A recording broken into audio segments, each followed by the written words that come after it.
ధృతరాష్ట్రుడు అన్నాడు, సంజయ, కురుక్షేత్రంలో ఉన్న నా కుమారులు మరియు పాండు కుమారులు యుద్ధానికి సిద్ధంగా ఉన్నప్పుడు ఏమి చేశారు?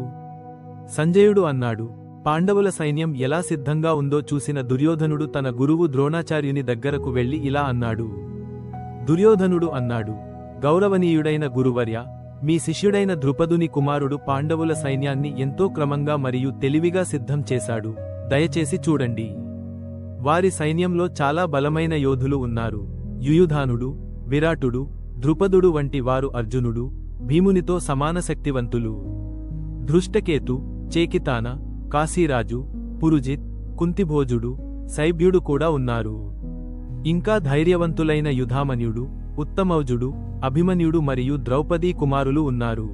వీరందరూ మహాయోధులు. ఓ బ్రాహ్మణోత్తమా, ఇప్పుడు మా వైపు ఉన్న ప్రధాన యోధుల గురించి చెబుతాను. వీరందరూ మంచి నాయకులు.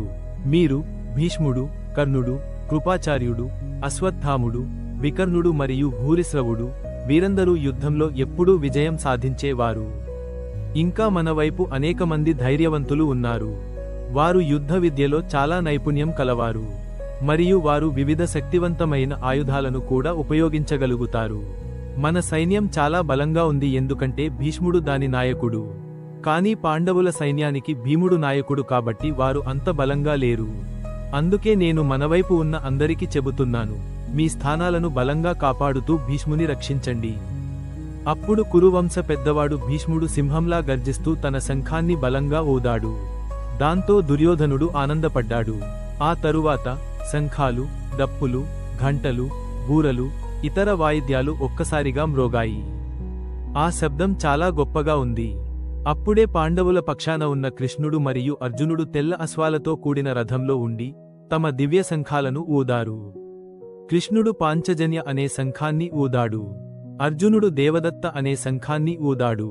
భీముడు పౌండ్ర అనే పెద్ద శంఖాన్ని ఊదాడు. యుధిష్ఠిరుడు అనంత విజయ అనే శంఖాన్ని ఊదాడు. నకులుడు, సహదేవుడు తమ తమ శంఖాలు సుఘోష, మణిపుష్పక ఊదారు. కాశీరాజు, శిఖండి, ధృష్టద్యుమ్నుడు, విరాటుడు, సాత్యకి, ద్రుపదుడు, ద్రౌపదీ కుమారులు మరియు అభిమన్యుడు కూడా తమ తమ శంఖాలను ఊదారు. ఆ శబ్దం భూమిని, ఆకాశాన్ని కంపింపజేసింది. అది ధృతరాష్ట్రుని కుమారులను భయపెట్టింది. అర్జునుడు తన రథంపై ఉన్నాడు. హనుమంతుని ప్రతిమ ఆయన జెండాపై ఉంది. అర్జునుడు తన ధనుస్సు తీసుకుని శత్రు సైన్యాన్ని చూశాడు. అప్పుడు కృష్ణుడితో ఇలా అన్నాడు. అర్జునుడు అన్నాడు, ఓ కృష్ణ, దయచేసి నా రథాన్ని ఈ రెండు సైన్యాల మధ్యకు తీసుకెళ్ళు. నేను ఎవరితో యుద్ధం చేయాలో చూడాలి. దుర్యోధనుడికి సహాయం చేయడానికి వచ్చిన వారిని నేను ఒకసారి చూసి తెలుసుకోవాలనుకుంటున్నాను. సంజయుడు అన్నాడు. కృష్ణుడు అర్జునుడి అభ్యర్థనను విని రథాన్ని సైన్యాల మధ్యకు తీసుకెళ్లి ఆపాడు. భీష్ముడు, ద్రోణుడు మరియు ఇతర రాజులు ఉన్న చోట ఆపి అర్జునుడితో ఇలా అన్నాడు. పార్థ, కురు వంశాన్ని చూడు. అర్జునుడు రెండు వైపులా ఉన్న తన బంధువులను చూశాడు. తండ్రులు, తాతలు, గురువులు, మామలు, అన్నలు, సోదరులు, కుమారులు, మనుమలు, మిత్రులు, శ్రేయోభిలాషులు. అక్కడున్న తన బంధువులందరినీ చూసిన కుంతీపుత్రుడు అర్జునుడు కారుణ్యభావం ఉప్పొంగినవాడై తీవ్ర దుఃఖంతో ఈ విధంగా పలికెను. అర్జునుడు అన్నాడు, ఓ కృష్ణ, నా బంధువులు ఒకరినొకరు చంపుకునేందుకు సిద్ధమై ఉన్నారని చూసి నా అవయవాలు పట్టు తప్పుతున్నాయి మరియు నా నోరు ఎండిపోవుచున్నది. నా శరీరం వణుకుతోంది, జుట్టు నిక్కబొడుచుకుంటోంది, నా ధనుస్సు జారిపోతోంది, నా చర్మం మండుతోంది, నా మనసు అయోమయంలో ఉంది, నాకు చెడు శకునాలు కనిపిస్తున్నాయి. ఈ యుద్ధంలో సొంత బంధువులనే చంపుకోవటం వలన మంచి ఎలా కలుగుతుందో నేను చూడలేకున్నాను. ఓ కృష్ణ, నాకు రాజ్యం, విజయం, ఆనందం అవసరం లేదు. మనవారు మన ఎదురువైపు ఉన్నప్పుడు ఈ రాజ్యం వల్ల మనకు ఏమి లాభం? అక్కడ ఉన్నవారు మా గురువులు, తండ్రులు, కొడుకులు, తాతలు, మేనమామలు, మనుమలు, బంధువులు. వీరిని చంపి ముల్లోకాల పరిపాలన వచ్చినా సంతోషించలేను. ధృతరాష్ట్రుని కుమారులు తప్పు చేసినా వారిని చంపడం మనకు పాపం. మన బంధువులను చంపడం మానవీయతకు, ధర్మానికి విరుద్ధం. వారు లోభంతో తమ తప్పు చూడలేకపోతున్నారు. కానీ మనకు తేడా తెలుసు. అందుకే మనం తప్పు చేయకూడదు. వంశం నాశనం అయితే ఆచారాలు పోతాయి, అధర్మం పెరుగుతుంది. దాంతో స్త్రీలు భయంతో జీవించలేకపోతారు. కులస్త్రీలు నీతి తప్పిన వారు అగుదురు. స్త్రీల యొక్క అనైతిక ప్రవర్తన వలన చీకటి బంధాలు పెరుగుతాయి. అవాంఛిత సంతానం వలన కుటుంబానికి, పూర్వీకులకు నష్టం. శ్రాద్ధ తర్పణములు లుప్తమైన కారణముగా ఆ భ్రష్టుపట్టిన వంశ పూర్వీకులు కూడా పతనమౌదురు. ఓ కృష్ణ, కుటుంబ ధర్మాలు నశించిన వారు నరకంలో ఉంటారని పండితులు చెబుతారు. ఎంత దురదృష్టం! రాజ్యం కోసం మన బంధువులను చంపటం ఎంత పెద్ద పాపం! ఆయుధాలు చేతిలో ఉన్న ధృతరాష్ట్రుని పుత్రులు, ఆయుధాలు లేకుండా ప్రతిఘటించకుండా ఉన్న నన్ను యుద్ధభూమిలో చంపివేసినా సరే, అది దీనికంటే మేలే. సంజయుడు అన్నాడు. అర్జునుడు చాలా జాలిగా, బాధతో ఉన్నాడు. అతని కళ్లలో కన్నీళ్లు ఉన్నాయి.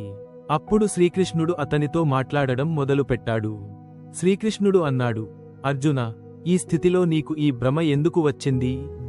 ఇది నీలాంటి ధైర్యవంతుడికి సరిపోదు. ఇది మంచి పేరుకి కాదు, అపకీర్తి కలిగిస్తుంది. పార్థ, నీ ఈ బలహీనతను వదిలేయి. ఇది నీకు తగదు. నీ హృదయంలో ఉన్న ఈ చిన్న భయం తొలగించు. లెమ్ము, ధైర్యంగా నిలబడు.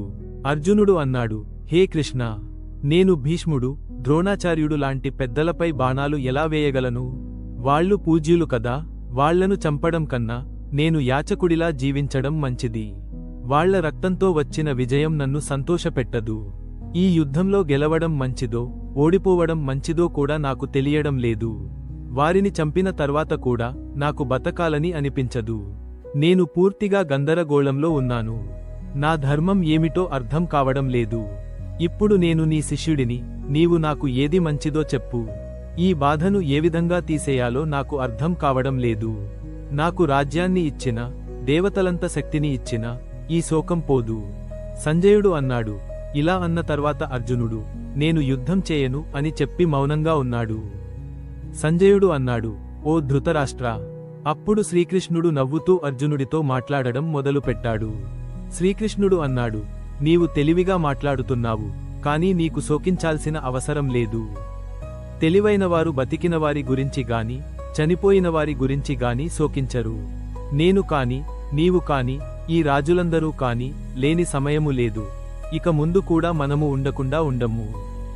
జీవుడు బాల్యం, యౌవనం, వృద్ధాప్యం వంటి దశల్ని దాటుతాడు. శరీరం చనిపోయిన తర్వాత మరో శరీరం పొందుతాడు. ఇది జ్ఞానులు అర్థం చేసుకున్న విషయము. ఓ అర్జున, చలికాలం, వేసవిలాగే సుఖదుఃఖాలు కూడా వస్తాయి, పోతాయి. ఇవి తాత్కాలికం. నీవు వీటిని ఓర్పుతో భరిస్తూ ఉండాలి. ఎవరు సుఖంలో గర్వించకుండా, దుఃఖంలో మనసు కోల్పోకుండా స్థిరంగా ఉంటారో వాళ్ళు మోక్షానికి అర్హులు. అశాశ్వతమైన దానికి స్థిరత్వం లేదు, మరియు శాశ్వతమైన దానికి అంతం లేదు. ఈ రెండింటి స్వభావాన్ని యథార్థముగా అధ్యయనం చేసిన తత్వజ్ఞానులు ఈ విషయాన్ని నిర్ధారించి ఉన్నారు. ఆత్మ అనేది శరీరమంతా వ్యాపించి ఉంటుంది. అది నాశనం కాదు. దాన్ని ఎవరూ హాని చేయలేరు. ఈ శరీరం నశించిపోతుంది, కాని అందులో ఉన్న ఆత్మ శాశ్వతం. కాబట్టి అర్జున, యుద్ధం చేయు. ఎవరు ఆత్మని చంపుతాడనుకుంటారో, లేదా చంపబడ్డదనుకుంటారో వాళ్ళు అజ్ఞానులు. ఆత్మ ఎవ్వరికీ హాని చేయదు. ఆత్మకు పుట్టుక లేదు, మరణం లేదు. అది ఎప్పటికీ ఉంటుంది. శరీరం చనిపోతే అది మారదు. ఎవరు ఆత్మ శాశ్వతమని తెలుసుకుంటారో వాళ్ళు ఎవరినీ చంపరు, చంపమంటూ ప్రయత్నించరు. మనిషి పాత బట్టలు తీసేసి కొత్తవి వేసుకుంటాడు కదా, అలాగే ఆత్మ పాత శరీరాన్ని వదిలి కొత్తది తీసుకుంటుంది. ఆత్మను ఆయుధాలు కోయలేవు, అగ్ని కాల్చలేదు, నీరు తడపలేదు, గాలి ఎండబెట్టలేదు. ఆత్మను ఎవరు నాశనం చేయలేరు. అది నిత్యం ఒకేలా ఉంటుంది, మారదు, అంతమే లేదు. ఆత్మ కనబడదు, మనకి అర్థం కాదు, కాని అది మారదు. కాబట్టి శరీరం కోసమైతే శోకించకు. నీవు ఆత్మ పుట్టి మళ్లీ చనిపోతుందనుకున్నా కూడా శోకించాల్సిన అవసరం లేదు. పుట్టినవాడికి మరణం ఖాయం, మరణించినవాడికి పుట్టుక ఖాయం. ఇది అనివార్యం. దీనికోసం బాధపడకు. ప్రాణులు పుట్టే ముందు కనిపించవు, జీవించేటప్పుడు మాత్రమే కనిపిస్తాయి. మరణం తరువాత మళ్లీ కనిపించవు. కాబట్టి శోకించాల్సిన అవసరం లేదు. కొంతమంది ఆత్మను ఆశ్చర్యంగా చూస్తారు, కొంతమంది ఆత్మను ఆశ్చర్యంగా వింటారు, కొంతమంది ఆత్మను ఆశ్చర్యంగా చెబుతారు. ఇంకొంతమందికి అది అర్థం కాదు. ఓ అర్జున, ఈ శరీరంలో ఉన్న ఆత్మ చావదు. కాబట్టి ఎవరి గురించి శోకించవద్దు. నీవు క్షత్రియుడివి, కాబట్టి నీ స్వధర్మంగా ఉన్న యుద్ధం చేయడాన్ని తగినదిగా గుర్తించు. క్షత్రియుని ధర్మం రక్షించడానికి యుద్ధం చేయడమే అత్యున్నత కర్తవ్యం. ఓ పార్థ, ధర్మయుద్ధం చేయడానికి అవకాశం అనేది క్షత్రియులకు అదృష్టంగా లభిస్తుంది. ఇది వారిని స్వర్గం వైపు నడిపిస్తుంది. కానీ నీవు ఈ ధర్మయుద్ధాన్ని చేయకుండా తప్పుకుంటే నీ ధర్మాన్ని విస్మరిస్తావు. దీనివల్ల అపకీర్తి మరియు పాపం నీదవుతుంది. జనం నిన్ను సదా అపకీర్తితో గుర్తిస్తారు. గౌరవించబడే ఒక వ్యక్తికి అపకీర్తి మరణం కన్నా ఘోరమైనదే.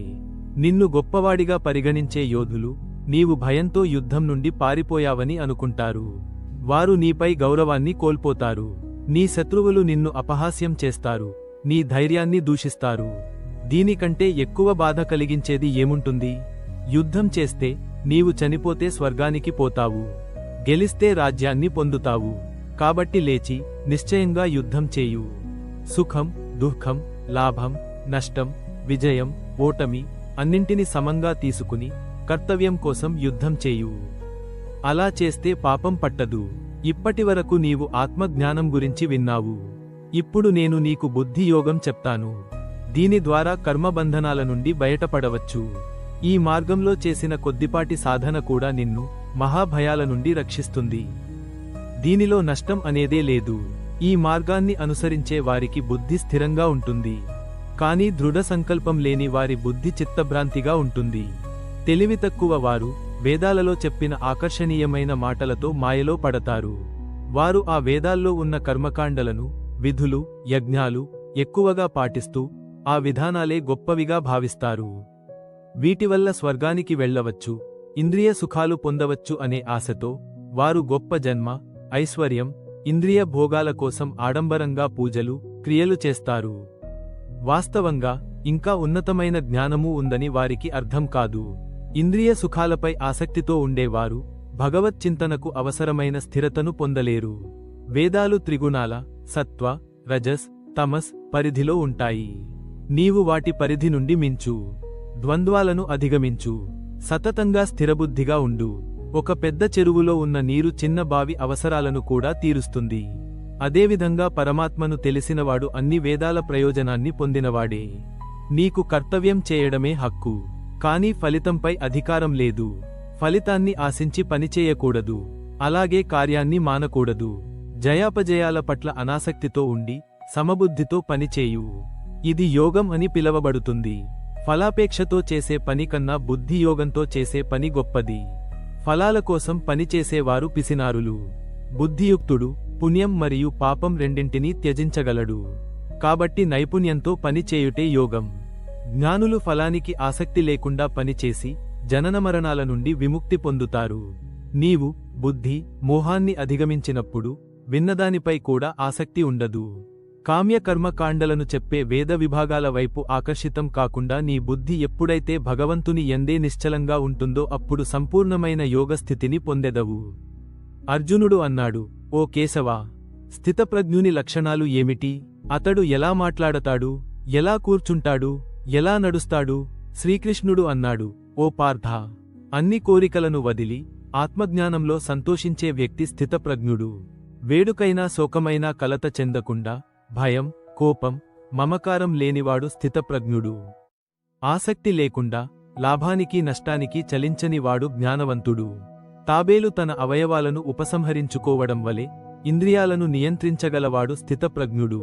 ఇంద్రియాల రుచి దూరమైన పరమాత్మ సాక్షాత్కారంతో ఆ రుచి పూర్తిగా నశించిపోతుంది. ఇంద్రియాలు బలవంతమైనవి. అవి తపస్సు చేసేవారి మనస్సును కూడా తొలగించగలవు. ఇంద్రియాలను నియంత్రించి మనస్సును భగవంతునిపైన స్థిరపరిచినవాడు జ్ఞానవంతుడు. ఇంద్రియ విషయాలపై చింతన చేయడం కోరికలకు దారి తీస్తుంది. కోరికలు కోపానికి దారి తీస్తాయి. కోపం వివేకాన్ని నాశనం చేస్తుంది. వివేకం పోయినప్పుడు మనిషి పూర్తిగా పతనమవుతాడు. ఇంద్రియ విషయాలలో కూడా అనాసక్తితో ఉండేవాడు భగవంతుని కృప పొందగలడు. భగవంతుని కృప ద్వారా శాంతి లభిస్తుంది. శాంతితో ఉన్నవాడి బుద్ధి భగవంతునిపైన స్థిరమవుతుంది. అనియంత్రిత మనస్సున్న వాడికి శాంతి లేదు. శాంతి లేనివాడికి ఆనందం లేదు. ఎలాగైతే బలంగా వీచే గాలి ఓ నావను దాని దారి నుండి తిప్పేస్తుందో, అలాగే మనస్సు ఒకే ఒక ఇంద్రియ విషయంపై కేంద్రీకృతమైతే అది మన బుద్ధిని పూర్తిగా తప్పుదారి పట్టిస్తుంది.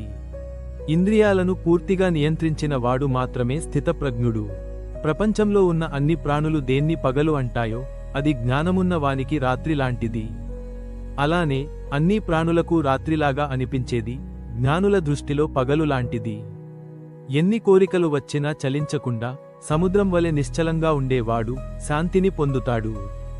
ఎవరు అన్ని ప్రపంచ కోరికలను విడిచి ఆశలేని నేను లేదా నా అనేది లేకుండా అహంకారం లేకుండా ఉంటారో వాళ్లకు సంపూర్ణమైన శాంతి లభిస్తుంది. ఇది ఆధ్యాత్మికంగా ఉన్న జ్ఞానవంతుని స్థితి. ఇందులో స్థిరపడిన వాడు మరణ సమయంలో కూడా మాయలో పడకుండా మోక్షాన్ని పొందుతాడు. అర్జునుడు అన్నాడు, ఓ కృష్ణ, మీరు జ్ఞానం కర్మకన్నా గొప్పదని అనుకుంటే ఈ భయంకరమైన యుద్ధం చేయమని ఎందుకు చెబుతున్నారు? నీ అస్పష్టమైన ఉపదేశంతో నా బుద్ధి అయోమయంలో పడిపోయింది. దేనివలన అయితే నాకు అత్యుత్తమ శ్రేయస్సు కలుగుతుందో దయచేసి ఆ ఒక్క మార్గాన్ని నిశ్చయాత్మకంగా ఉపదేశించుము. భగవంతుడు అన్నాడు, ఓ అర్జున, మోక్షానికి చేరుకునే 2 మార్గాలను నేను వివరించాను. 1 ఆలోచనలో లీనమయ్యే వారికి జ్ఞాన మార్గం, 2 కర్మ చేయడాన్ని ఇష్టపడే వారికి కర్మ మార్గం. పనులు చేయకుండా ఉండటం వల్ల ఎవరూ కర్మఫలాల నుండి విముక్తి పొందలేరు. కేవలం శారీరక చర్యలను వదిలేసినంత మాత్రాన ఎవ్వరూ జ్ఞానపరంగా పరిపూర్ణతను పొందలేరు. ఎవరూ క్షణకాలం కూడా ఏమీ చేయకుండా ఉండలేరు. వారు జన్మతో తెచ్చుకున్న 3 గుణాల ప్రభావంతో కర్మ చేయడానికి బలవంతులవుతారు. బయట నుంచి కర్మలను నియంత్రించినట్టు కనిపిస్తూ అంతర్మనసులో ఇంద్రియ సుఖాల గురించి ఆలోచించేవారు తమను తామే మోసం చేసుకునేవారు. అలాంటి వారు కపటులు అనబడుతారు. కాని మనస్సుతో ఇంద్రియాలను నియంత్రించి ఫలాలపై మమకారము లేకుండా కర్మ చేసేవారు ఎక్కువగా గొప్పవారు. కాబట్టి వేదాలు చెప్పిన విధంగా నీ కర్తవ్యాలను చేయు. ఎందుకంటే కర్మ నిరాకరణ కన్నా కర్మ చేయడమే మంచిది. కర్మ విడిచిపెట్టడం వలన శరీర నిర్వహణ కూడా సాధ్యం కాదు. కర్మలను భగవంతునికి అర్పణగా చేయాలి. లేనిచో అవి నిన్ను భౌతిక లోకానికి బంధిస్తాయి. కాబట్టి ఓ అర్జున, ఫలం వైపు ఆకర్షణ లేకుండా భగవంతుని సంతృప్తి కోసం నీ కర్తవ్యాలను చేయు. సృష్టి ఆరంభంలో బ్రహ్మ ప్రజలను వారి కర్తవ్యాలతో పాటు సృష్టించి ఇలా అన్నాడు, ఈ యజ్ఞాలను నిర్వహించటం వలన మీరు అభివృద్ధి చెందుతారు. మీరు కోరే అన్నింటినీ పొందగలుగుతారు. యజ్ఞాలను చేయటం వలన దేవతలు సంతృప్తి చెందుతారు. మనుషులు మరియు దేవతలు కలిసి పనిచేస్తే అందరికీ శ్రేయస్సు కలుగుతుంది. దేవతలు సంతోషించగానే వారు మనకు కావలసినవన్నీ ఇస్తారు. కానీ వాటిని తిరిగి ఇవ్వకుండా ఆస్వాదించేవారు దొంగల వంటివారు. మంచివారు తినే ముందు ఆహారాన్ని భగవంతునికి అర్పిస్తారు. ఇది వారికి పాపం నుండి విముక్తిని ఇస్తుంది. కానీ తాము మాత్రమే తినటానికి వండేవారు పాపాన్ని తింటారు. అన్ని జీవులు ఆహారంపై ఆధారపడి ఉంటాయి. ఆహారం వర్షముల వలన ఉత్పన్నమవుతుంది. వర్షం యజ్ఞాల వలన వస్తుంది. యజ్ఞాలు కర్తవ్యాల నిర్వహణ వలన జరుగుతాయి. మానవ కర్తవ్యాలు వేదాలలో వివరించబడ్డాయి. వేదాలు భగవంతుని నుంచే ఉద్భవించాయి. కాబట్టి ప్రతి యజ్ఞంలో సాక్షాత్ భగవంతుడే నివసిస్తున్నాడు. ఓ అర్జున, ఈ యజ్ఞ చక్రంలో తమ పాత్రను స్వీకరించని వారు కేవలం తమ స్వార్థం కోసం జీవించి తమ జీవితాలను వృధా చేసుకుంటారు. కానీ తమలోనే ఆనందం అనుభవించేవారు, జ్ఞానాన్ని పొందినవారు, తన స్వరూపంలోనే తృప్తిగా ఉండే వారికి ఎటువంటి కర్తవ్యం ఉండదు. అటువంటి జ్ఞానులు తమ కర్తవ్యాలను చేయటం వల్ల గాని చేయకపోవటం వల్ల గాని వారికి వచ్చేది పోయేవి లాభనష్టాలు ఏమీ ఉండవు. వారు ఇతరులపై ఆనందం కోసం ఆధారపడరు. కాబట్టి కర్తవ్యాలను మమకారం లేకుండా నిర్వహించు. ఇలాంటి విధంగా పని చేయడం వలన పరమాత్మను పొందగలవు. జనక మహారాజు మరియు ఇతర మహానుభావులు తమ కర్తవ్యాలను చేస్తూ పరిపూర్ణతను పొందారు. నీవు కూడా ప్రపంచానికి ఒక చక్కటి ఆదర్శం చూపటానికి నీ కర్తవ్యాలను నిర్వర్తించాలి. మహానుభావులు ఏం చేస్తే సాధారణ ప్రజలు దాన్ని అనుసరిస్తారు. వారు నెలకొల్పే ప్రమాణాలు ఇతరులకు మార్గంగా మారతాయి. ఈ సమస్త లోకాల్లో నాకు ఎలాంటి కర్తవ్యము లేదు, పొందాల్సినదేం లేదు. అయినప్పటికీ నేను నా కర్తవ్యాలను చేస్తూనే ఉంటాను. నేను నా కర్తవ్యాలను ఆపేస్తే ఇతరులు నన్ను అనుసరించి పని చేయడం మానేస్తారు.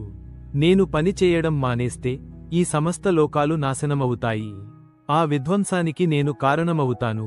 అజ్ఞానులు ఫలముల యందు మమకారంతో పనిచేసినట్లే జ్ఞానులు ఫలముల యందు ఆసక్తి లేకుండా కర్తవ్యాలు చేయాలి. జనులకు సరియైన మార్గదర్శకం చేయటం కోసం తమ కర్మలను ఆచరించాలి. కర్మలను ఆచరించకుండా ప్రేరేపించటం ద్వారా ఫలాసక్తితో కర్మలను చేసే అజ్ఞానుల బుద్ధిని జ్ఞానులు భ్రమకు గురిచేయరాదు. అన్ని కర్మలు ప్రకృతి యొక్క 3 గుణాలచే జరుగుతాయి. కాని అజ్ఞానంతో ప్రజలు నేనే చేస్తున్నాను అని అనుకుంటారు. జ్ఞానులు ప్రకృతి, గుణములు మరియు కర్మ నుండి జీవాత్మను వేరుగా చూస్తారు. గుణములే గుణముల యందు కదులుతున్నవని తెలుసుకుని వాటి యందు ఆసక్తులు కారు. ఈ సత్యాన్ని అర్థం చేసుకోని వారు తమ కర్మల ఫలాలపై మమకారంతో బంధించబడతారు. అటువంటి అజ్ఞానులను జ్ఞానులు గందరగోళానికి లోను చేయకూడదు. నీ అన్ని కర్మలను నాకర్పించు, నన్ను పరమాత్మగా ఎల్లప్పుడూ ఆలోచించు, ఆకాంక్షలు లేకుండా, స్వార్థం లేకుండా నీ కర్తవ్యాలను చేయు. అలా చేస్తే నీవు శోకాన్ని జయించి యుద్ధం చేయగలవు. నా బోధనలను విశ్వాసంతో, అసూయ లేకుండా అనుసరించేవారు కర్మబంధనాల నుంచి విముక్తి పొందుతారు. కానీ నా బోధనలను విమర్శించేవారు మరియు జ్ఞానం లేనివారు తమను తామే నాశనం చేసుకుంటారు. జ్ఞానులు కూడా తమ స్వభావాన్ని అనుసరించేలా వ్యవహరిస్తారు, ఎందుకంటే ప్రతి జీవి తన సహజ ధర్మాన్ని అనుసరిస్తాడు. దీనిని నిగ్రహించటం వల్ల ఏమి ప్రయోజనం? ఇంద్రియాలు సహజంగానే వస్తువుల పట్ల ఆకర్షణ లేదా ద్వేషాన్ని కలిగిస్తాయి, కానీ అవి నిన్ను ప్రభావితం చేయనివ్వకు. అవి నిన్ను తప్పుదారి పట్టించగలవు. తప్పులతో కూడిన మీ కర్తవ్యం చేయడం ఇతరుల కర్తవ్యం సంపూర్ణంగా చేయడం కన్నా మంచిది. ఇతరుల కర్తవ్యాన్ని అనుసరించి ప్రమాదంలో పడే కన్నా మీ కర్తవ్యం చేస్తూ చనిపోవడం మెరుగైనది. అర్జునుడు అడిగాడు, ఎందుకు ఒక వ్యక్తి అయిష్టంగానైనా బలవంతంగా ఏదో శక్తి చేపించినట్టు పాపపు పనులు చేయటానికి ప్రేరేపింపబడును? భగవంతుడు అన్నాడు, అది కామం, రజోగుణం నుండి ఉద్భవిస్తుంది. అది తర్వాత కోపంగా మారుతుంది. ఈ లోకంలో కామమే పాపాత్మకమైన అన్నింటినీ మింగేసే శత్రువు. ఎలా అగ్నిమీద పొగ, అద్దంపై ధూళి, గర్భంలో శిశువు ఉండటం వలన కప్పబడతాయో, అలా ఆకాంక్ష జ్ఞానాన్ని కప్పేస్తుంది, మనసును మోహంలోకి నెడుతుంది. కామము ఒక ఆది అంతం లేని తీరలేని తృప్తి, ఎల్లప్పుడూ అగ్నిలా కాల్చుతుంది. ఇది జ్ఞానవంతుల జ్ఞానాన్ని కూడా కప్పేస్తుంది. ఈ కామం ఇంద్రియాల్లో, మనస్సులో, బుద్ధిలో దాగి ఉంటుంది. అది ఆత్మను గందగోళానికి గురిచేస్తుంది, జ్ఞానాన్ని మసకబార్చుతుంది. కాబట్టి ఓ అర్జున, ఈ జ్ఞానాన్ని నాశనం చేసే కామం అనే శత్రువును ప్రారంభంలోనే నియంత్రించు మరియు జయించు.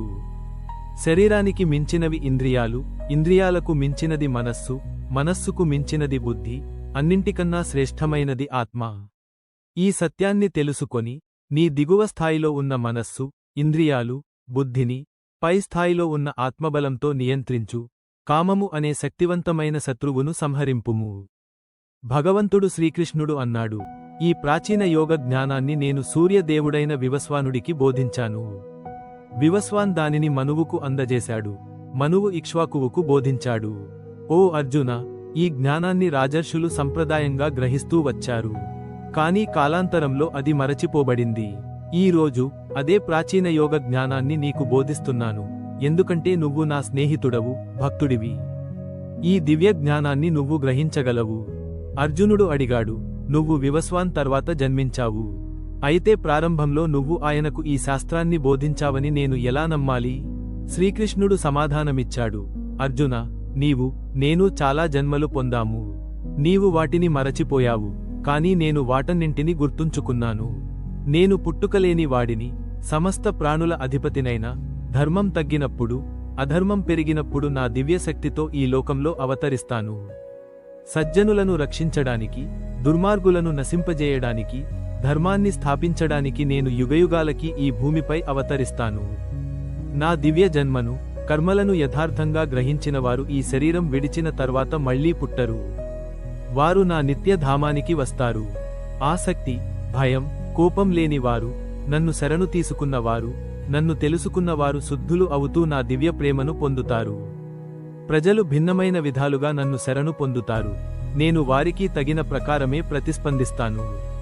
తెలుసుకుని లేదా తెలియక ప్రతి ఒక్కరూ నా మార్గంలోనే ఉన్నారు. ఈ లోకంలో తమ క్రియలకు త్వరగా ఫలితాలు కావాలని కోరుకునే వారు దేవతలను ఆరాధిస్తారు, ఎందుకంటే భౌతిక ఫలితాలు త్వరగా లభిస్తాయి. ప్రజల గుణాల ప్రకారం, వారి కర్మల ఆధారంగా 4 వర్గాల వ్యవస్థను సృష్టించాను. ఈ వ్యవస్థను సృష్టించినప్పటికీ నేను అంతకన్నా మీద ఉన్న వాడిని, నిత్యుడిని అని తెలుసుకో. కార్యాలు నన్ను బంధించవు, అలాగే వాటి ఫలితాలను కోరను. ఇది తెలుసుకునే వ్యక్తి కర్మ ఫలితాల బంధనానికి లోనవడు. ఈ సత్యమును తెలుసుకొని ప్రాచీన సమయంలో మోక్షము పొందగోరిన వారు కూడా తమ కర్మలను ఆచరించారు. నీవు కూడా వారి బాటలో నడుస్తూ నీ కర్తవ్యం నిర్వర్తించు.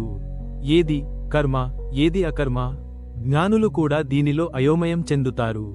ఇప్పుడు నేను కర్మ రహస్యాన్ని వివరిస్తాను. దీని ద్వారా నీవు భౌతిక బంధనాల నుంచి విముక్తి పొందవచ్చు. నీవు కర్మ, అకర్మ, వికర్మ ఈ 3 రకాల చర్యలను తెలుసుకోవాలి. వీటి సత్యం లోతుగా ఉంది, తెలుసుకోవడం కష్టమే. కర్మలో అకర్మన్ని, అకర్మలో కర్మను చూసేవారే నిజమైన జ్ఞానులు. వారు అన్ని కర్మలు చేసినా బంధించబడరు. జ్ఞానులు ఫలాశలు లేకుండా కర్మలు చేస్తారు. వారి జ్ఞానం వారి కర్మల ఫలితాలను దహించేస్తుంది. అటువంటి వారు ఎల్లప్పుడూ తృప్తిగా ఉంటారు, బయటి వస్తువులపై ఆధారపడరు. వారు క్రియాశీలులైన కర్మలకు బంధించబడరు. ఆసక్తులు లేకుండా, మమకార భావం లేకుండా మనసు, బుద్ధిని నియంత్రించుకున్నవారు శరీరంతో కర్మలు చేస్తూనే ఉన్నా ఏ పాపము అంటదు. స్వయంగా వచ్చిన దానితో సంతృప్తి చెందేవారు, అసూయలేనివారు, విజయాపజయాలలో సమబుద్ధి కలవారు, వారు కర్మలకు బంధించబడరు. భగవంతునికి సమర్పణగా అన్ని చర్యలు చేసేవారు కర్మ ఫలితాల నుంచి విముక్తి పొందుతారు. వారి బుద్ధి దివ్య జ్ఞానంలో స్థిరమై ఉంటుంది. సంపూర్ణ భగవద్ధ్యాసలోనే నిమగ్నమైన వారికి ప్రతీది దివ్యమే అవుతుంది. హోమం, ఆహుతి, అగ్ని, సమర్పణ కూడా. అటువంటి వారు సులభంగా భగవంతుని చేరుకుంటారు. కొంతమంది యోగులు భౌతిక ఆహుతులతో దేవతలను ఆరాధిస్తారు. మరికొంతమంది ఇంద్రియాలను, ఇష్టాలను ఆత్మ నియంత్రణ అగ్నిలో సమర్పిస్తారు. కొంతమంది తమ ఇంద్రియాలు, ప్రాణశక్తిని కూడా నిగ్రహించిన మనస్సు యొక్క అగ్నిలో సమర్పిస్తారు. మరికొందరు ధనం, తపస్సు, జ్ఞానాన్ని యజ్ఞంగా సమర్పిస్తారు. ప్రాణాయామం చేసే కొంతమంది లోపలి శ్వాసను బయటకు, బయట శ్వాసను లోపలకు సమర్పించడం ద్వారా ప్రాణశక్తిని నియంత్రిస్తారు. ఇటువంటి ప్రక్రియల ద్వారా తమ తమ మలినముల నుండి శుద్ధి చేయబడుతారు. యజ్ఞ రహస్యాన్ని తెలుసుకుని సరిగ్గా ఆచరించే వారు మలినాల నుండి శుద్ధులై పరమ సత్యానికి చేరుకుంటారు. యజ్ఞం చేయని వారికి ఈ లోకంలోనూ పరలోకంలోనూ సుఖం ఉండదు.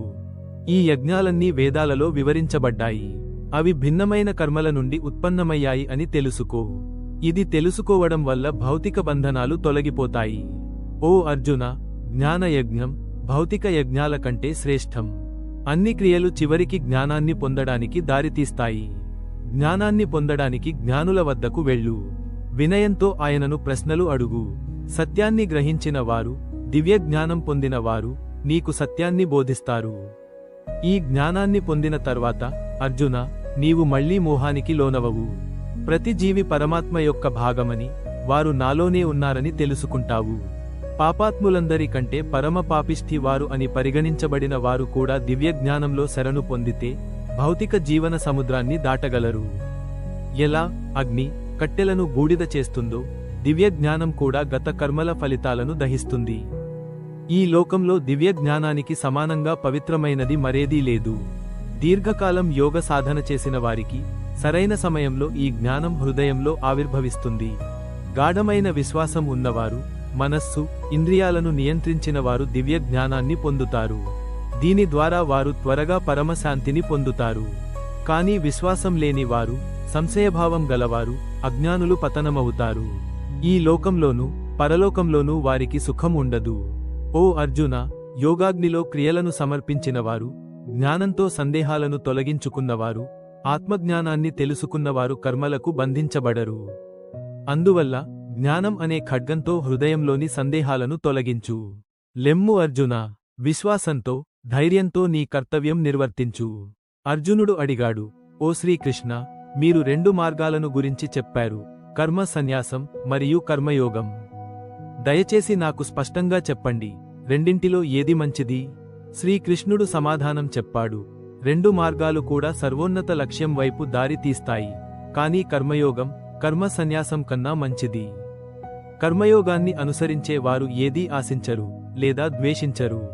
వారు అయోమయానికి లోను కాకుండా ఈ భౌతిక లోక బంధనాల నుండి సులభంగా విడిపోతారు.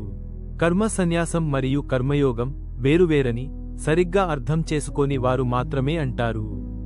కానీ జ్ఞానులు 2 మార్గాలు ఒకే ఫలితాన్ని ఇస్తాయని తెలుసుకుంటారు. కర్మ సన్యాసం ద్వారా చేరుకునే పరమస్థితి కర్మయోగం ద్వారా కూడా చేరవచ్చు. 2 మార్గాలను సమానంగా చూసినవాడే నిజమైన జ్ఞానం కలవారు. కర్మయోగం అభ్యాసం లేకుండా అన్ని చర్యలను వదిలేయడం చాలా కష్టం. కానీ కర్మయోగంలో నైపుణ్యం కలిగిన వారు త్వరగా పరమాత్మను చేరుతారు. శుద్ధమైన మనస్సు మరియు ఇంద్రియ నియంత్రణ కలిగిన కర్మయోగులు ప్రతి జీవిలో దేవుడిని చూసేస్తారు. వారు ఎన్నో పనులు చేస్తూ కూడా ఆసక్తిరహితులుగా ఉంటారు. కర్మయోగంలో స్థిరమైన వారు నేను కర్తను కాను అని నమ్ముతారు. చూడటం, వినటం, తాకటం, వాసన చూడటం, కదలటం, నిద్రపోవటం, శ్వాసించటం, మాట్లాడటం, విసర్జించటం లేదా కళ్లను తెరవడం, మూసేయటం అన్నీ ఈ క్రియలు ఇంద్రియాలే బయట ప్రపంచంతో చర్య చేస్తాయని వారు తెలుసుకుంటారు. తమ కర్మలను భగవంతునికి అర్పించి ఆసక్తిని వదిలినవారు పాపానికి లోనుకారు. ఎలా అంటే తామరాకు నీటిచే తడి అవ్వనట్టు ఉండటంలా. యోగులు తమ శరీరం, ఇంద్రియాలు, మనసు, బుద్ధి ద్వారా చర్యలను స్వచ్ఛత కోసం మాత్రమే చేస్తారు. అన్ని ఆశలను వదిలేస్తారు. తమ చర్యల ఫలితాలను భగవంతునికి అర్పించే కర్మయోగులు శాశ్వత శాంతిని పొందుతారు. కానీ స్వార్థపూర్వకంగా చేసేవారు తమ చర్యలకు బంధించబడతారు. ఆత్మ నియంత్రణ మరియు ఆసక్తి కలిగిన వారు తమ శరీరాల్లో సుఖంగా జీవిస్తారు. ఆ శరీరాలను 9 ద్వారాలున్న నగరంలా చూస్తారు. వారు నేనే కర్తను లేదా నేనే కారణం అని అనుకోరు. దేవుడు కర్తృత్వ భావనను, క్రియలను లేదా ఫలితాలను సృష్టించడు. ఇవన్నీ ప్రకృతి ధర్మానుసారంగా జరుగుతాయి. అన్ని వైపులా వ్యాపించిన భగవంతుడు ఎవరి సత్కర్మలకు లేదా దుష్కర్మలకు బాధ్యత వహించడు. జ్ఞానం, అజ్ఞానంతో ముడిపడినందున ప్రజలు అయోమయంలో ఉంటారు. కాని అజ్ఞానం దివ్య జ్ఞానంతో నశించినప్పుడు పరమసత్యం బయటపడుతుంది. ఎలాగంటే సూర్యుడు ప్రపంచాన్ని వెలిగించటంలాగా. తమ మనసును భగవంతునిపై స్థిరపరచి భక్తిగా ఉండి ఆయననే పరమ లక్ష్యంగా చూసేవారు త్వరగా పునర్జన్మ రాహిత్య స్థితిని చేరుతారు. ఎందుకంటే వారి పాపాలు జ్ఞానంతో తొలగిపోతాయి. నిజమైన జ్ఞానులు ప్రతి మనిషిని సమానంగా చూస్తారు.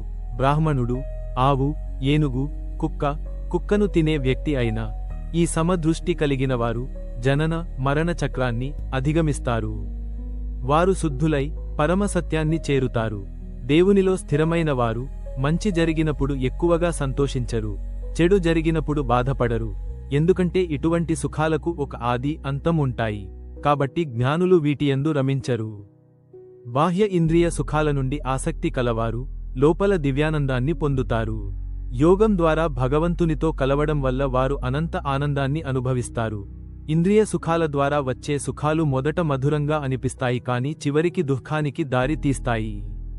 జ్ఞానులు ఈ తాత్కాలిక సుఖాలకు బంధించబడరు. ఈ శరీరమును విడిచిపెట్టకముందే ఎవరైతే కామక్రోధ శక్తులను నియంత్రణ చేయగలరో వారు యోగులు మరియు వారు మాత్రమే నిజమైన సుఖసంతోషములు గలవారు. తమలోనే సుఖాన్ని కనుగొని లోపలి దివ్యజ్యోతిని అనుభవించే వారు నిజంగా భగవంతునితో ఐక్యమై భౌతిక బంధనాల నుండి విముక్తులవుతారు. పాపరహితులు, సందేహరహితులు, మనస్సుని నిగ్రహించిన వారు, సమస్త ప్రాణుల హితానికి పనిచేసే పవిత్రమైన వ్యక్తులు భగవంతుడిని చేరి మోక్షాన్ని పొందుతారు.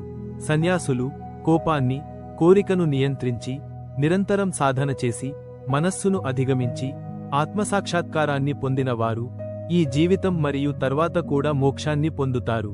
అన్ని బాహ్యమైన భోగ విషయముల తలంపులను త్యజించి దృష్టి కనుబొమల మధ్యే కేంద్రీకరించి నాసికా రంధ్రములలో లోనికి వచ్చే బయటకు వెళ్లే గాలిని సమముగా నియంత్రించి ఈ విధంగా ఇంద్రియమనోబుద్ధులను నిగ్రహించి కామ, క్రోధ, భయరహితుడైన ముని సర్వదా మోక్షస్థితి ఎందే వసించును. అన్ని యజ్ఞాల అనుభవకర్త, సమస్త లోకాల అధిపతి, సమస్త భూతాలకు నిస్వార్థ మిత్రుడననైన నన్ను తెలుసుకున్నవారు శాంతిని పొందుతారు. భగవంతుడు పలికెను, నిజమైన సన్యాసులు మరియు యోగులు ఫలితం కోసం ఆశించకుండా తమ విధులను నిర్వర్తించేవారు. అగ్నిహోత్ర యజ్ఞం వంటి కర్మలను వదిలేయటం లేదా శారీరక చర్యలను ఆపేయటం వల్ల ఎవరు సన్యాసి లేదా యోగి కాలేరు. సన్యాసం మరియు యోగం వేర్వేరు కావు. ప్రాపంచిక కోరికలను వదిలే వరకు ఎవరూ యోగి కాలేరు.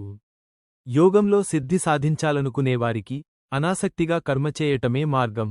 యోగంలో ముందుకు సాగినవారికి ధ్యానం మరియు శాంతియే మార్గం.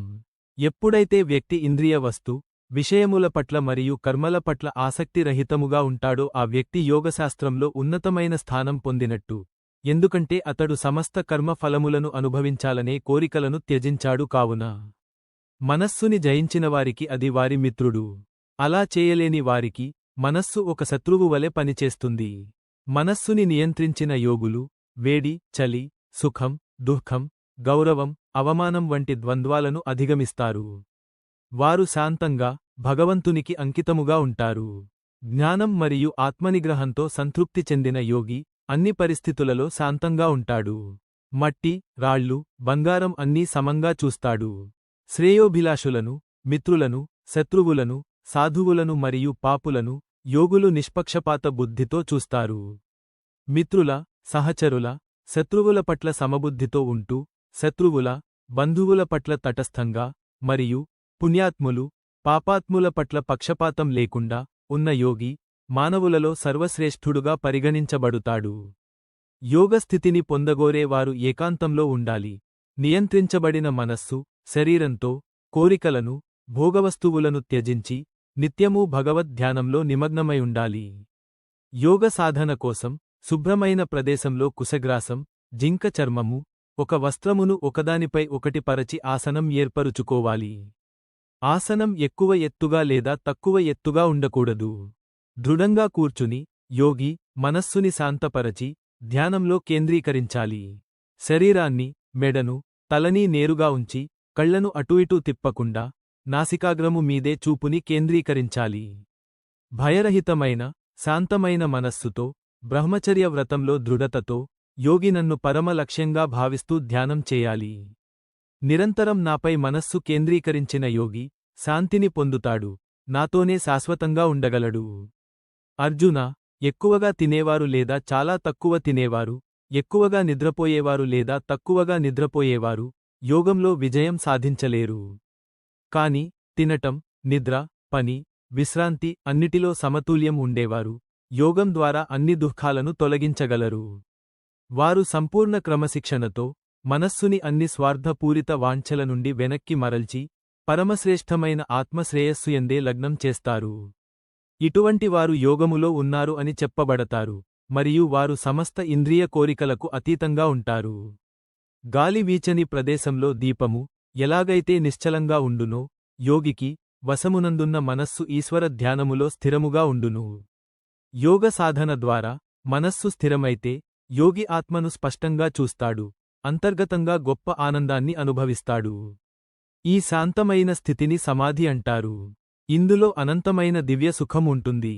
ఈ విధమైన స్థితిలో ఉన్న వ్యక్తి నిత్య పరమసత్యము నుండి ఎన్నటికీ విచలితుడు కానే కాడు. ఈ స్థితిని సాధించిన వారికి దానికంటే గొప్ప సాధన ఏదీ ఉండదు. ఈ విధంగా స్థితమై ఉండి వ్యక్తి ఎంతటి గొప్ప విపత్తులోనైనా ఏమాత్రం చలింపడు. ఇది దుఃఖరహిత యోగస్థితి.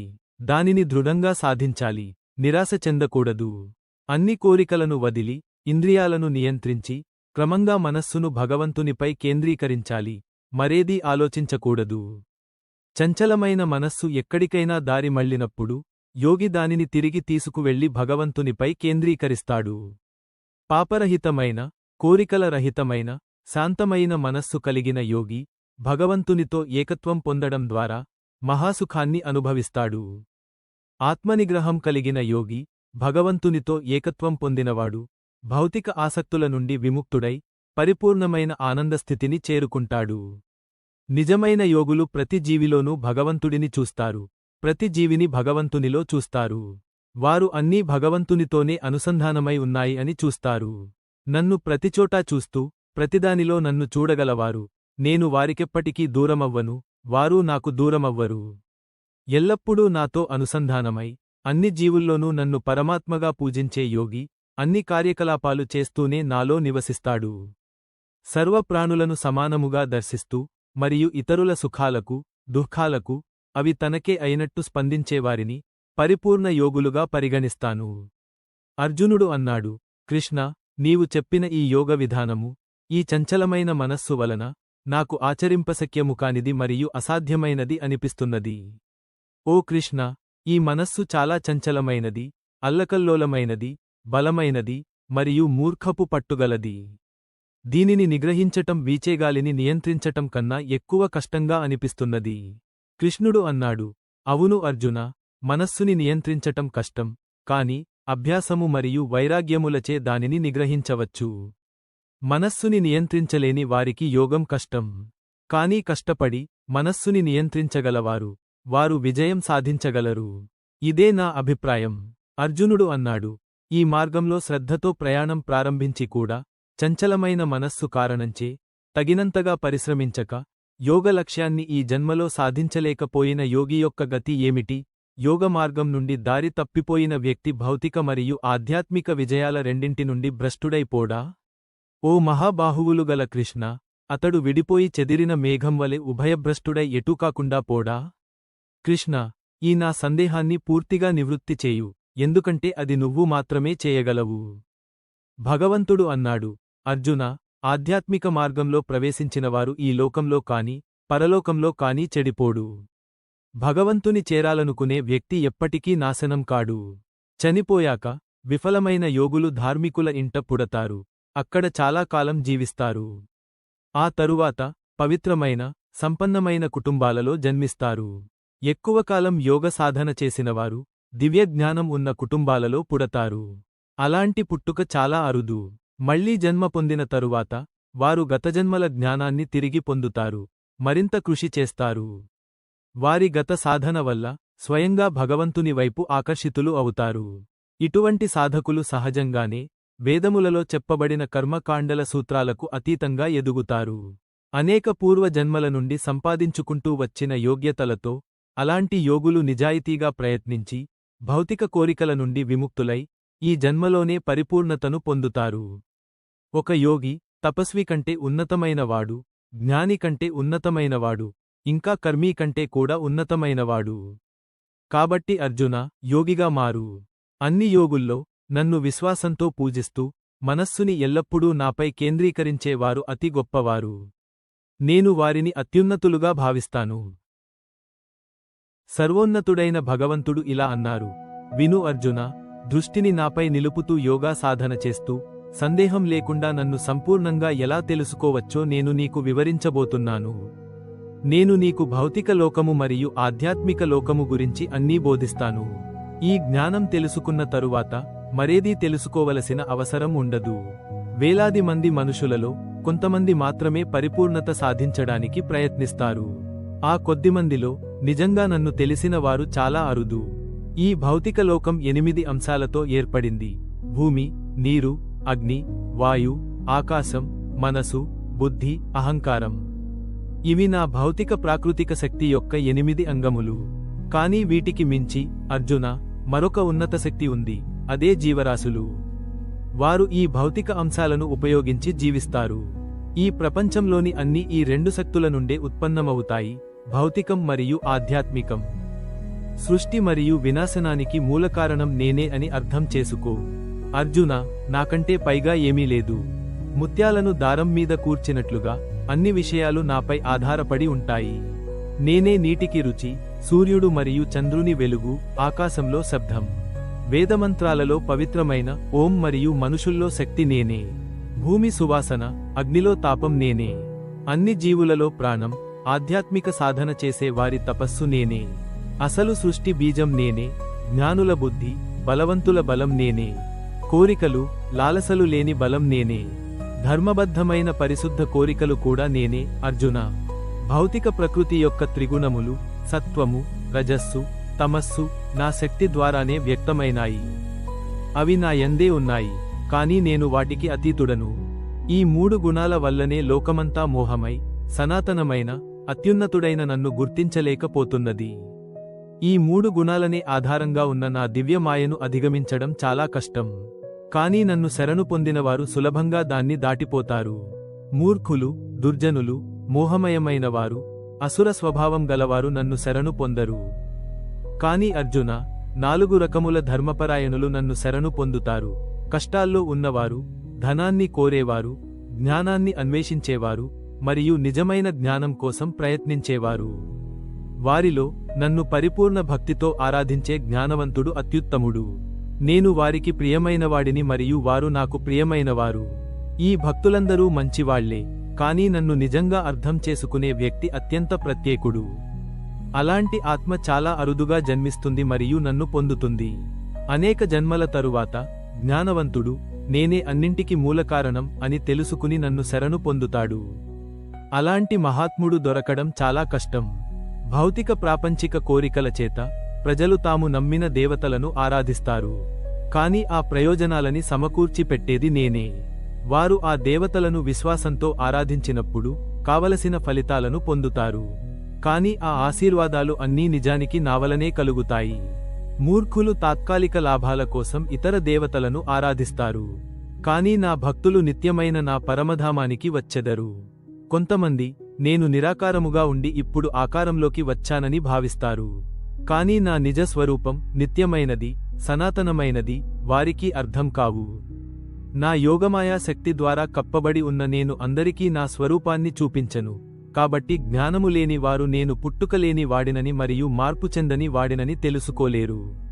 అర్జున, గతం, వర్తమానం, భవిష్యత్తు అన్నీ నాకే తెలుసు. సమస్త ప్రాణులు అన్నీ తెలుసు, కాని నేను ఎవరికీ తెలియను. అన్ని జీవులు కోరిక, ద్వేషాల ద్వంద్వభావాల వల్ల మోహమందు జన్మిస్తారు. పుణ్యకార్యములు ఆచరించుటచే ఎవరి పాపములు అయితే పూర్తిగా నశించిపోయినవో వారు ఈ ద్వంద్వముల మోహము నుండి విముక్తి పొందుతారు. అటువంటి వారు నన్ను దృఢ సంకల్పముతో పూజిస్తారు. ముసలితనము మరియు మరణము నుండి విముక్తి పొందటానికి పరిశ్రమిస్తూ నన్ను ఆశ్రయించిన వారు బ్రహ్మంను, తమ ఆత్మతత్వమును, సమస్త కర్మక్షేత్రమును తెలుసుకుంటారు. నన్ను సంపూర్ణంగా తెలిసినవారు భౌతిక లోకం, దేవతలు, అన్ని యజ్ఞాలపై అధిపతిగా ఉన్న నన్ను గుర్తించి మరణ సమయమందు కూడా నన్ను స్మరిస్తారు మరియు ఖచ్చితంగా నా నిత్యధామాన్ని చేరుతారు. అర్జునుడు అడిగాడు, ఓ నా ప్రభూ, ఓ పరమపురుష, బ్రహ్మం అంటే ఏమిటి? ఆత్మ అంటే ఏమిటి? క్రియలు మరియు వాటి ఫలితాలు ఏమిటి? ఈ భౌతిక లోకం అంటే ఏమిటి? మరియు దేవతలు ఎవరు? దయచేసి వీటిని నాకు వివరించు. శరీరంలో అధియజ్ఞ అంటే ఎవరు మరియు ఆయనే అధియజ్ఞము ఎట్లా అయినాడు? ఓ కృష్ణ, దృఢమైన మనస్సుతో ఉన్నవారికి మరణ సమయంలో నీవు తెలియుట ఎలా సాధ్యము? పరమేశ్వరుడు అన్నాడు, నశించనిది అయిన ఆత్మనే బ్రహ్మం అని పిలుస్తారు. వ్యక్తి యొక్క ఆత్మతత్వమునే అధ్యాత్మ అంటారు. భౌతిక తత్వమునకు మరియు వాటి అభివృద్ధికి సంబంధించిన పనులనే కర్మ లేదా ఫలాపేక్షతో ఉన్న చర్యలు అంటారు. ఓ అర్జున, ఎల్లప్పుడూ మారుతూ ఉండే ఈ భౌతిక లోకాన్ని ప్రకృతి అని పిలుస్తారు. సూర్యుడు, చంద్రుడు వంటి అన్ని దేవతలను కలిగిన భగవంతుని విశ్వరూపమే అధిదైవం. ప్రతి జీవిలోనూ నివసించే నేను పరమేశ్వరుడినే యజ్ఞాధిపతి అని పిలుస్తారు. మరణ సమయంలో నన్ను గుర్తుచేసుకునేవాడు తప్పనిసరిగా నా వద్దకు వస్తాడు. ఇందులో ఎలాంటి సందేహం లేదు. ఒకరు మరణ సమయంలో ఏది ఆలోచిస్తారో వారు వచ్చే జన్మలో అదే పొందుతారు. ఓ అర్జున, కాబట్టి సర్వకాలముల యందు నన్ను స్మరిస్తూనే ఉండుము మరియు నీ కర్తవ్యమైన యుద్ధము కూడా చేయుము. నీ మనస్సు, బుద్ధి నాకు శరణాగతి చేసి సమర్పించినచో నీవు తప్పకుండా నన్నే పొందుదువు. ఈ విషయంలో సందేహం లేదు. అభ్యాసముతో, ఓ పార్థ, నిరంతరంగా మనస్సుని ఎటూ పోనీయక పరమేశ్వరుడైన నన్ను స్మరించుట యందే నిమగ్నం చేస్తే నీవు తప్పకుండా నన్ను పొందగలవు. పరమపురుషుని గురించి ఇలా ఆలోచించాలి. ఆయన అన్నీ తెలిసినవాడు, ప్రాచీనుడు, సమస్తాన్ని నియంత్రించేవాడు, చిన్నదానికన్నా చిన్నవాడు, సమస్తాన్ని పోషించేవాడు, మన బుద్ధికి అందనివాడు, ఎల్లప్పుడూ వ్యక్తిగానే ఉన్నవాడు. ఆయన సూర్యునిలా ప్రకాశిస్తాడు మరియు ఈ భౌతిక లోకానికి అతీతుడు. ఎవరైతే మరణ సమయంలో యోగ అభ్యాసము చేత లభించిన అచంచలమైన మనస్సుతో ప్రాణములను కనుబొమల మధ్యే నిలిపి నిశ్చలంగా దివ్య మంగళ భగవంతుడిని అత్యంత భక్తితో స్మరిస్తారో వారు ఖచ్చితంగా ఆయనను పొందుతారు. వేదాలను తెలిసినవారు, ఓం అనే మంత్రాన్ని జపించేవారు మరియు నియమమైన జీవితం గడిపేవారు బ్రహ్మాన్ని పొందాలని ఆశిస్తారు. ఇప్పుడు విముక్తిని పొందే ప్రక్రియను నేను చెప్పబోతున్నాను. శరీరము యొక్క అన్ని ద్వారములను నియంత్రించి మనస్సుని హృదయస్థానము యందే నిలిపి వ్యక్తి ఏకాగ్రతతో యోగ ధ్యానములో స్థితుడై ఉండవలెను. మరణ సమయంలో యోగాన్ని సాధిస్తూ ఓం అనే పవిత్ర ధ్వనిని జపిస్తూ నన్ను స్మరించే వ్యక్తి తప్పనిసరిగా ఆధ్యాత్మిక లోకానికి చేరుకుంటాడు. ఓ పార్థ, అనన్య చిత్తముతో నన్నే ఎల్లప్పుడూ స్మరిస్తూ ఉండే యోగులకు నేను సులభముగానే దొరుకుతాను. ఎందుకంటే వారు నిరంతరం నా యందే నిమగ్నమై ఉంటారు. కాబట్టి నన్ను పొందిన పిదప మహాత్ములకు తాత్కాలికము అయిన ఈ లోకంలో పునర్జన్మ ఉండదు. ఎందుకంటే వారు సర్వోత్కృష్టమైన పరిపూర్ణతను సాధించారు. ఈ భౌతిక సృష్టి యొక్క లోకములు అన్నిటిలో నీవు పునర్జన్మకు గురవుతూనే ఉంటావు. కాని నా ధామమునకు చేరిన పిదప ఇక మరల పునర్జన్మ ఉండదు. సృష్టికర్త బ్రహ్మ రోజు 1000 యుగాలపాటు ఉంటుంది. ఆయన రాత్రి కూడా అంతే ఉంటుంది. బ్రహ్మ యొక్క పగలు ప్రారంభం కాగానే సమస్త ప్రాణులు అవ్యక్త మూలం నుండి ఉద్భవిస్తాయి. మరియు ఆయన రాత్రి మొదలైనంతనే అన్ని జీవాత్మలు తమ అవ్యక్త రూపంలోకి లీనమైపోతాయి. మళ్ళీ మళ్ళీ బ్రహ్మరోజు వచ్చినప్పుడు అన్ని జీవులు సృష్టించబడతాయి. ఆయన రాత్రి వచ్చినప్పుడు అవి లేనట్టే అవుతాయి. ఈ యొక్క వ్యక్తమైన మరియు అవ్యక్తమైన సృష్టి కంటెను అలౌకికమైన మరియొక సనాతనమైన అవ్యక్త అస్తిత్వం కలదు. మిగతా అన్ని నశించిపోయినా ఆ లోకము మాత్రము నిత్యము నశించదు. ఆ అవ్యక్తమైన విస్తారమే సర్వోన్నత లక్ష్యము, మరియు దాన్ని చేరుకున్న తరువాత వ్యక్తి ఈ లోకానికి తిరిగిరాడు. అది నా యొక్క పరంధామము. సర్వోత్కృష్ట పరమ పురుషుడే అన్నింటికన్నా సర్వోన్నతుడు. ఆయన సర్వవ్యాప్తుడు మరియు సర్వప్రాణులు ఆయన యందే స్థితమై ఉన్న ఆయన కేవలం భక్తిచేత మాత్రమే తెలుసుకోబడుతాడు. ఓ అర్జున, మరణ సమయంలో ఆత్మ శరీరాన్ని విడిచే వివిధ సమయాలను ఆత్మ తిరిగి వస్తుందా లేదా అనేది నేను ఇప్పుడు చెప్పబోతున్నాను. పగలు సూర్యుడు ఉత్తరాయణంలో ఉండే సమయంలో, వెలుగులో, శుక్లపక్షంలో శరీరాన్ని విడిచేవారు పరమపదాన్ని చేరుతారు. కానీ చీకటి సమయంలో సూర్యుడు దక్షిణాయనంలో ఉండగా, రాత్రివేళ కృష్ణపక్షంలో శరీరాన్ని విడిచేవారు చంద్రలోకానికి వెళ్లి మళ్లీ పుడతారు. వేదాల ప్రకారం మరణానికి తరువాత 2 మార్గాలు ఉన్నాయి. ఒకటి వెలుగు మార్గం, అందులో తిరిగి రావటం లేదు. మరొకటి చీకటి మార్గం, అందులో తిరిగి వస్తారు. ఓ అర్జున, ఈ 2 మార్గాలను తెలుసుకున్నవారు ఎన్నటికీ మోహమునకు గురికారు. కాబట్టి ఎల్లప్పుడూ నాకే భక్తిగా ఉండు. ఈ రహస్యం తెలిసిన యోగులు వైదిక కర్మకాండల ఆచరణ, వేదాధ్యయనము, యజ్ఞములను ఆచరించుట, తపస్సు చేయుట మరియు దానధర్మాలు చేయుట, వీటన్నిటి పుణ్యఫలముల కంటేనూ ఎక్కువ ఫలమును పొందుతారు. ఇటువంటి యోగులు పరమపదమును పొందెదరు. భగవంతుడు చెప్పాడు, ప్రియ అర్జున, నీవు నాపట్ల అసూయ లేకుండా ఉన్నావు కాబట్టి నేను నీకు అత్యంత రహస్యమైన జ్ఞానం మరియు విజ్ఞానాన్ని చెబుతున్నాను. దీన్ని తెలుసుకుంటే ఈ లోకంలోని అన్ని కష్టాల నుండి విముక్తి పొందుతావు. ఈ జ్ఞానము అన్ని విద్యలకు రారాజు మరియు అత్యంత గోప్యమైనది. ఇది విన్నవారిని పవిత్రం చేస్తుంది. ఇది నేరుగా అనుభవపూర్వకంగా తెలుసుకోవటానికి వీలైనది, ధర్మబద్ధమైనది, ఆచరించటానికి సులువైనది, శాశ్వతమైన ఫలితమును ఇచ్చేటటువంటిది. ఈ మార్గంపై విశ్వాసం లేని వారికి నన్ను చేరటం సాధ్యం కాదు అర్జున. వారు మళ్లీ మళ్లీ ఈ లోకంలో పుట్టి మరణిస్తూనే ఉంటారు. ఈ సమస్త విశ్వము నా అవ్యక్త స్వరూపంచే వ్యాపింపబడి ఉన్నది. అన్ని జీవులు నాలోనే ఉంటాయి, కానీ నేను వారిలో పరిమితం కావడం లేదు. అన్నీ నా వలన ఉత్పత్తి అవుతున్నప్పటికీ అవి నన్ను ప్రభావితం చేయవు. నా దివ్యశక్తిని చూడు.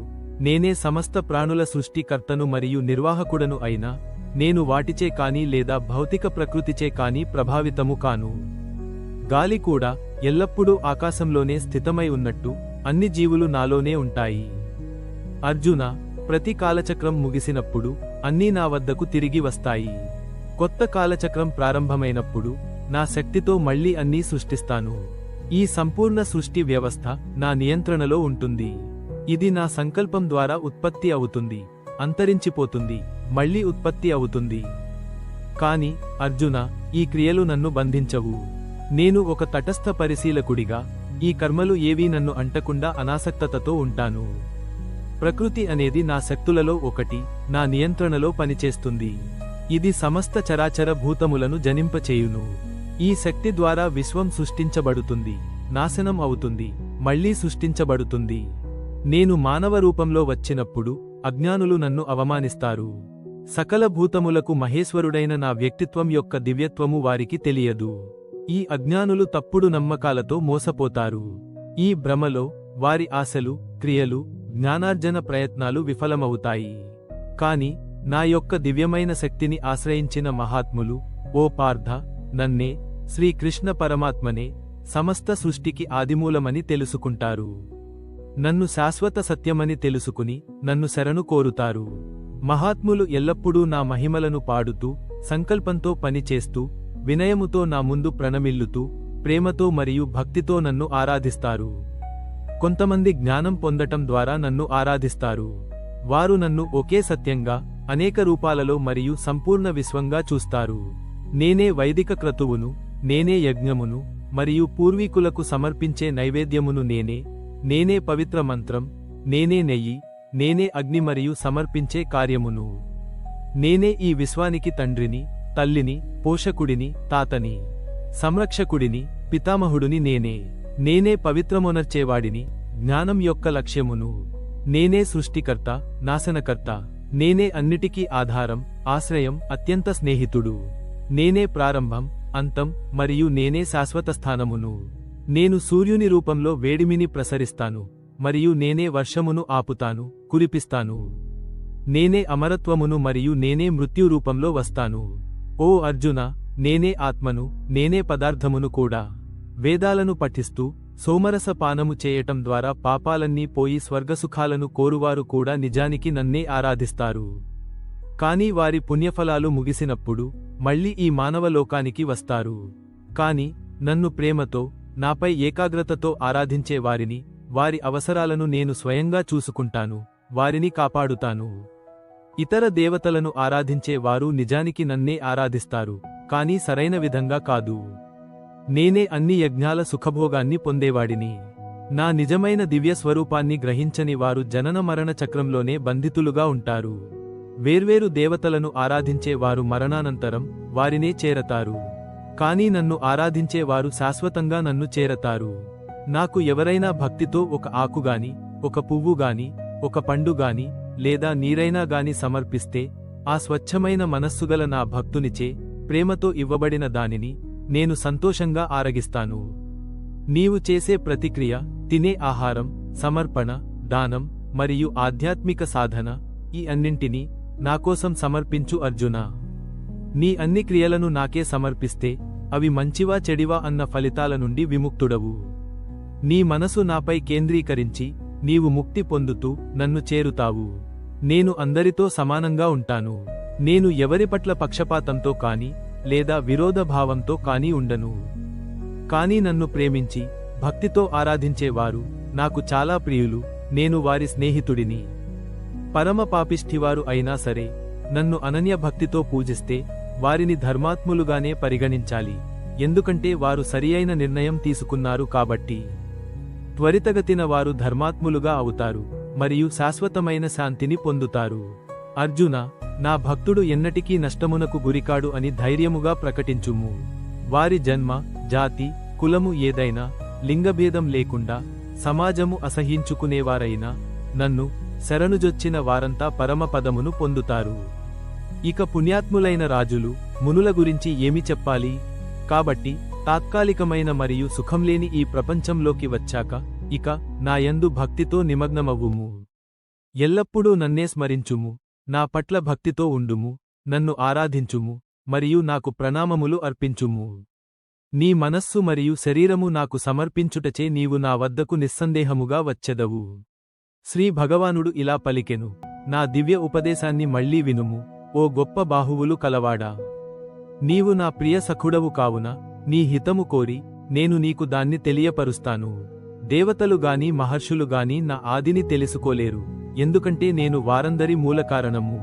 నన్ను అజన్ముడిగా, సర్వలోకాల అధిపతిగా తెలిసినవాడు సమస్త పాపాల నుండి విముక్తుడవుతాడు. బుద్ధి, జ్ఞానం, సందేహరాహిత్యం, క్షమ, సత్యవాదిత్వం, ఇంద్రియ నిగ్రహం, మనస్సు నియంత్రణ, సుఖం మరియు దుఃఖం, జననము మరియు మరణము, భయం మరియు నిర్భయత్వము, అహింస, శాంతి, సమత్వబుద్ధి, దానము, కీర్తి మరియు అపకీర్తి, ఈ లక్షణాలన్నీ నా నుండే జనించాయి. సప్త ఋషులు, వారి పూర్వం 4 మహాత్ములు మరియు 14 మనువులు, వీరందరూ నా మనస్సు నుండే జన్మించారు. వారి నుండే ఈ లోకంలోని సమస్త ప్రజలు అవతరించారు. నా దివ్యశక్తులు మరియు వైభవాన్ని ఎవరైతే నిజంగా గ్రహిస్తారో వారు నా భక్తిలో నిస్సందేహంగా తలమునకలవుతారు. నేనే ఆధ్యాత్మిక మరియు భౌతిక లోకాల మూలం. నా వలననే అన్నీ నడుస్తున్నవి. ఇది తెలిసిన జ్ఞానులు సంపూర్ణ హృదయంతో నన్ను ఆరాధిస్తారు. నిజమైన నా భక్తులు ఎల్లప్పుడూ నన్నే ఆలోచిస్తారు. తాము చేసే ప్రతిదీ నాకే అంకితం చేస్తారు. నా గురించి తెలుపుకుంటూ, నా వైభవాల గురించి చర్చించుకుంటూ ఆనందిస్తారు. ఎవరు ప్రేమతో మరియు భక్తితో నన్ను పూజిస్తారో వారికి నేను నన్ను పొందడానికి అవసరమైన జ్ఞానాన్ని ఇస్తాను. వారి మీద వాత్సల్యంతో వారి హృదయంలో జ్ఞానదీపాన్ని వెలిగిస్తూ అజ్ఞానాంధకారాన్ని హరించేస్తాను. అర్జునుడు పలికెను, కృష్ణ, నీవే పరమేశ్వరుడు, పరమగతి, పవిత్రుడైనవాడవు మరియు పరమసత్యము. నీవే నిత్యమైన దివ్య పురుషుడు, అజన్ముడవు మరియు అత్యున్నతమైన వాడివి. మహర్షులైన నారదుడు, అసితుడు, దేవలుడు మరియు వ్యాసుడు వంటివారు ఇది చాటి చెప్పారు, మరియు ఇప్పుడు స్వయముగా నీవే నాకు ఈ విషయాన్ని ప్రకటిస్తున్నావు. ఓ కృష్ణ, నీవు చెప్పిన ప్రతిదీ నేను నిజమని అంగీకరిస్తున్నాను. దేవతలు గాని రాక్షసులు గాని నీ నిజస్వరూపాన్ని గ్రహించలేరు.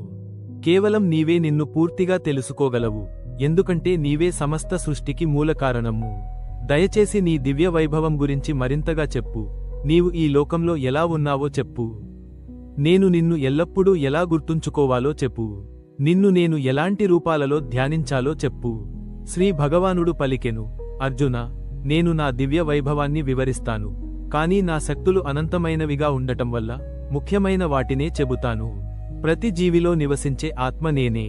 నేనే సర్వప్రాణుల ఆది, మధ్యము మరియు అంత్యము.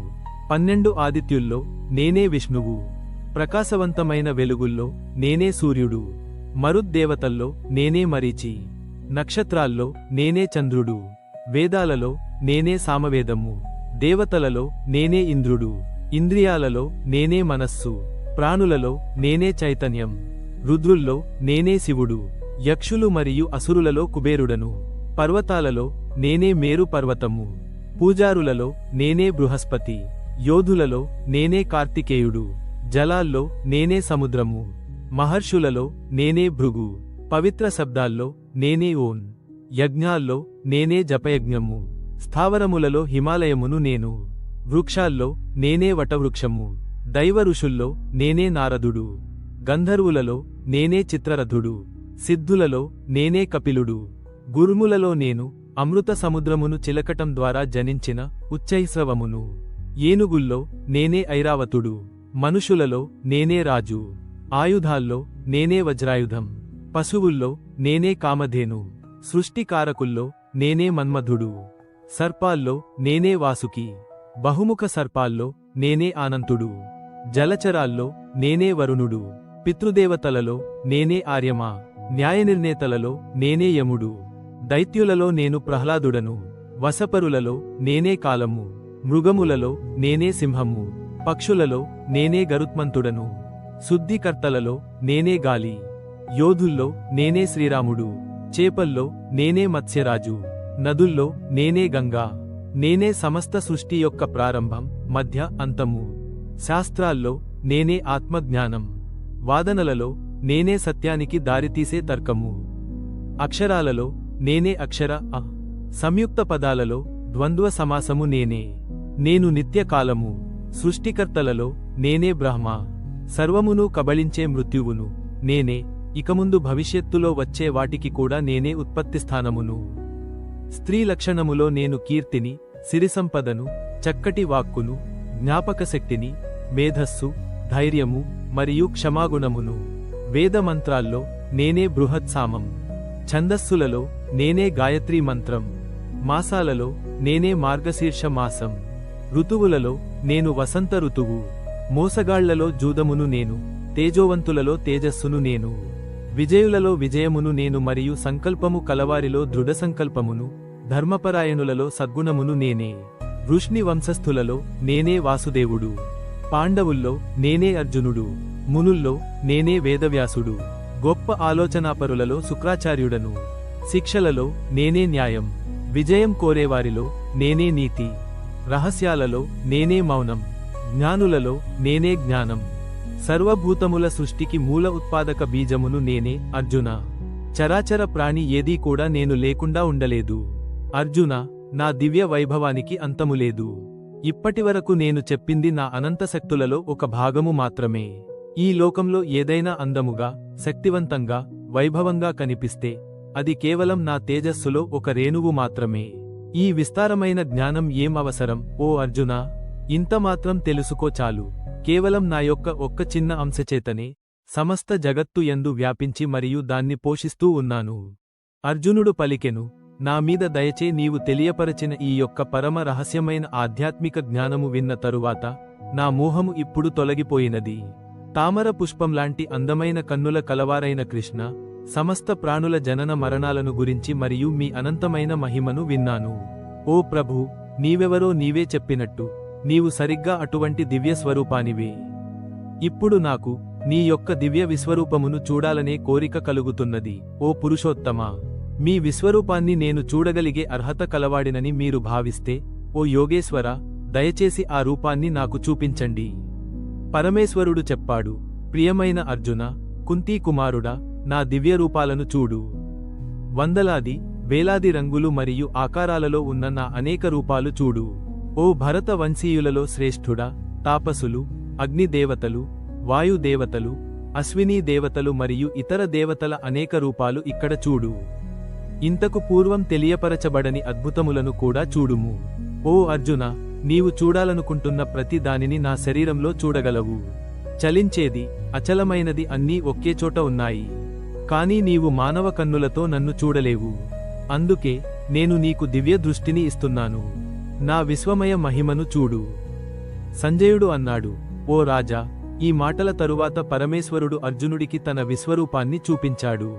ఆ యొక్క విశ్వరూపములో అర్జునుడు అనంతమైన ముఖములు మరియు కనులను దర్శించాడు. అవి ఎన్నెన్నో దివ్యమైన ఆభరణములను మరియు అనేక రకాల దివ్య ఆయుధములను కలిగి ఉన్నాయి. ఆ స్వరూపము తన శరీరంపై అనేక మాలలను కలిగి ఉంది మరియు దివ్య సుగంధ పరిమళభూరితమై గుబాళిస్తున్నది. మహాద్భుతమైన అనంతమైన ఈశ్వరునిగా సర్వత్రా తన ముఖముతో తనను తాను వ్యక్తపరుచుకున్నాడు. 1000 సూర్యులు ఒకేసారి ఆకాశంలో ఉదయించినట్లయితే వారి ప్రకాశం ఆ రూపంలోని కాంతికి సమానంగా ఉండవచ్చు. అక్కడ ఆ దేవదేవుని శరీరము యందు సమస్త బ్రహ్మాండములన్నీ ఒక్కచోటే ఉన్నట్టు అర్జునుడు దర్శించాడు. అప్పుడు పరామాశ్చర్యమునకు లోనయి రోమములు నిక్కబోడుచుకున్నవాడైన అర్జునుడు చేతులు జోడించి తలవంచి నమస్కరిస్తూ భగవంతుడుని ఈ విధంగా స్తుతించాడు.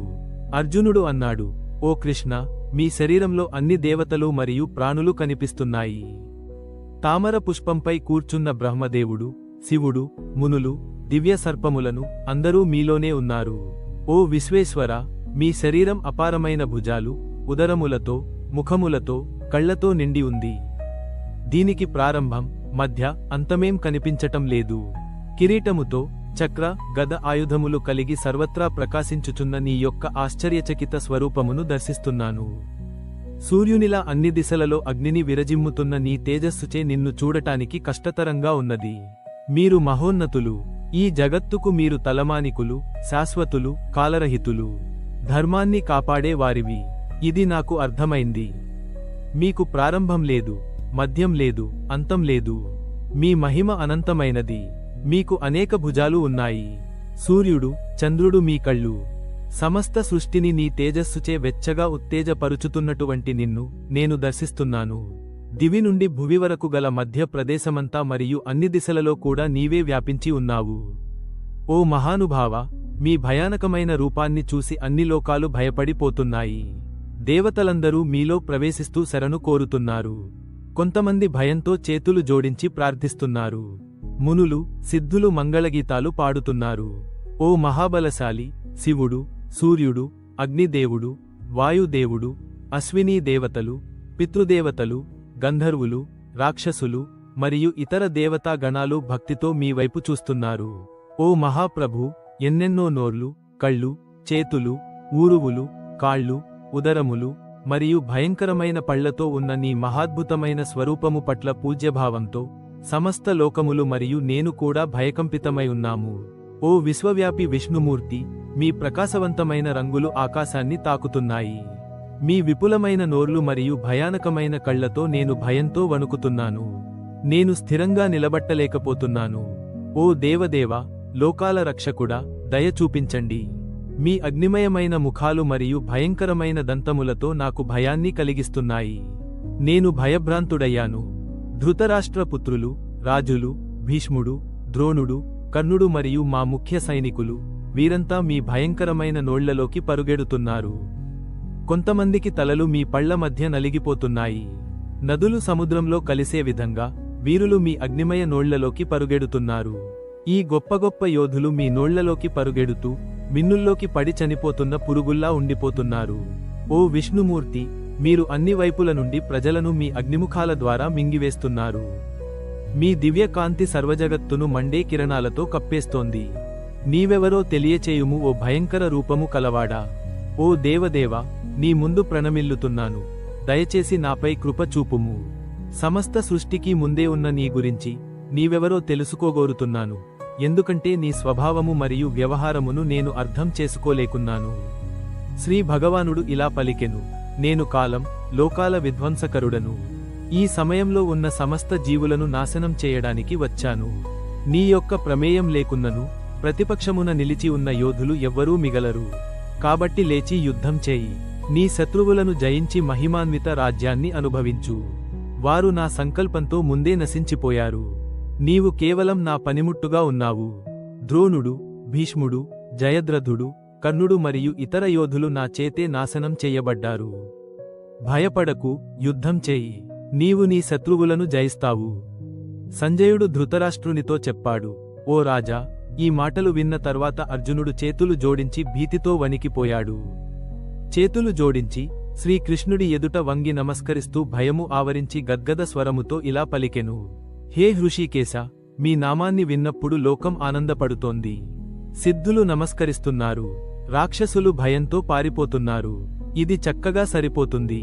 ఓ మహాత్మా, మూల సృష్టికర్త్యైన బ్రహ్మదేవుని కంటే ఉన్నతమైన వారు కూడా నీ ముందు ఎందుకు ప్రణమిల్లకూడదు? ఓ అనంతుడా, ఓ దేవతల ప్రభు, ఓ జగత్తుకి ఆశ్రయమైన వాడా, నీవు వ్యక్త అవ్యక్తములకు అతీతమైన అక్షరుడవు. మీరు ఆదిదైవము, పురాతనమై అత్యున్నతమైనవారు. మీరు అన్నీ తెలిసినవారు, పరమాశ్రయం, మూడు గుణాలకు అతీతమైన పరమాత్మ. మీరు అనేక రూపాలవారు, మొత్తం జగత్తును వ్యాపించి ఉన్నారు. మీరు వాయువు, అగ్ని, జలం, చంద్రుడు మరియు పరమాధికారి. మీరు బ్రహ్మదేవుడు, ప్రథమజనుడు మరియు సమస్తుల మహాపితామహుడు. నీకు నేను వేలసార్లు నమస్కరిస్తున్నాను, మరల నమస్కరిస్తున్నాను. ఓ కృష్ణ, మిమ్మల్ని నా స్నేహితుడిగా భావించి కృష్ణ, యాదవ, నా మిత్రమా అని పిలిచినందుకు, మీ గొప్పతనాన్ని తెలుసుకోకపోయినందుకు దయచేసి మన్నించండి. మీరు ఈ సృష్టికి తండ్రివారు. మీరు గొప్ప బోధకులు, లోకాల అధిపతి. ఓ అసమానమైన శక్తి కలిగినవాడా, ముల్లోకాలలో నీకు సమానులే లేనప్పుడు నిన్ను మించిన వారు మాత్రం ఎవరుంటారు? మీ విశ్వరూపాన్ని చూసి నాకు ఆనందం కలిగిన భయం కూడా కలుగుతోంది. దయచేసి మళ్లీ 4 చేతులతో ఉండే మీ మామూలు శాంతరూపాన్ని చూపించండి. గద, చక్ర, శంఖ, పద్మాన్ని ధరించిన ఆ శాంతమైన రూపాన్ని చూడాలనుకుంటున్నాను. శ్రీ భగవానుడు ఇలా పలికెను, ఓ అర్జున, నేను నీకు ఈ విశ్వరూపాన్ని నా దివ్యశక్తితో చూపించాను. నీకంటే ముందు ఈ రూపమును ఎవ్వరూ చూడలేదు.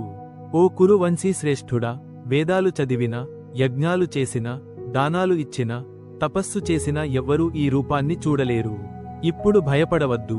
చిత్తశుద్ధితో నా శాంతమయ రూపాన్ని మళ్లీ చూడు. సంజయుడు చెప్పాడు. ఈ మాటల తరువాత శ్రీకృష్ణుడు తన 4 చేతుల రూపాన్ని అర్జునుడికి చూపించాడు. తదుపరి సౌమ్యమైన రూపమును స్వీకరించి భీతిల్లిన అర్జునుడిని మరింత శాంతింపచేసెను.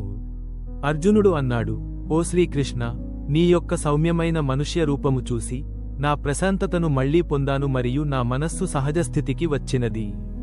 శ్రీ భగవానుడు పలికెను, ప్రియమైన అర్జున, నీవు ఇప్పుడు చూస్తున్న ఈ రూపం చాలా అరుదైనది. దేవతలే ఈ రూపాన్ని చూడాలని కోరికపడతారు.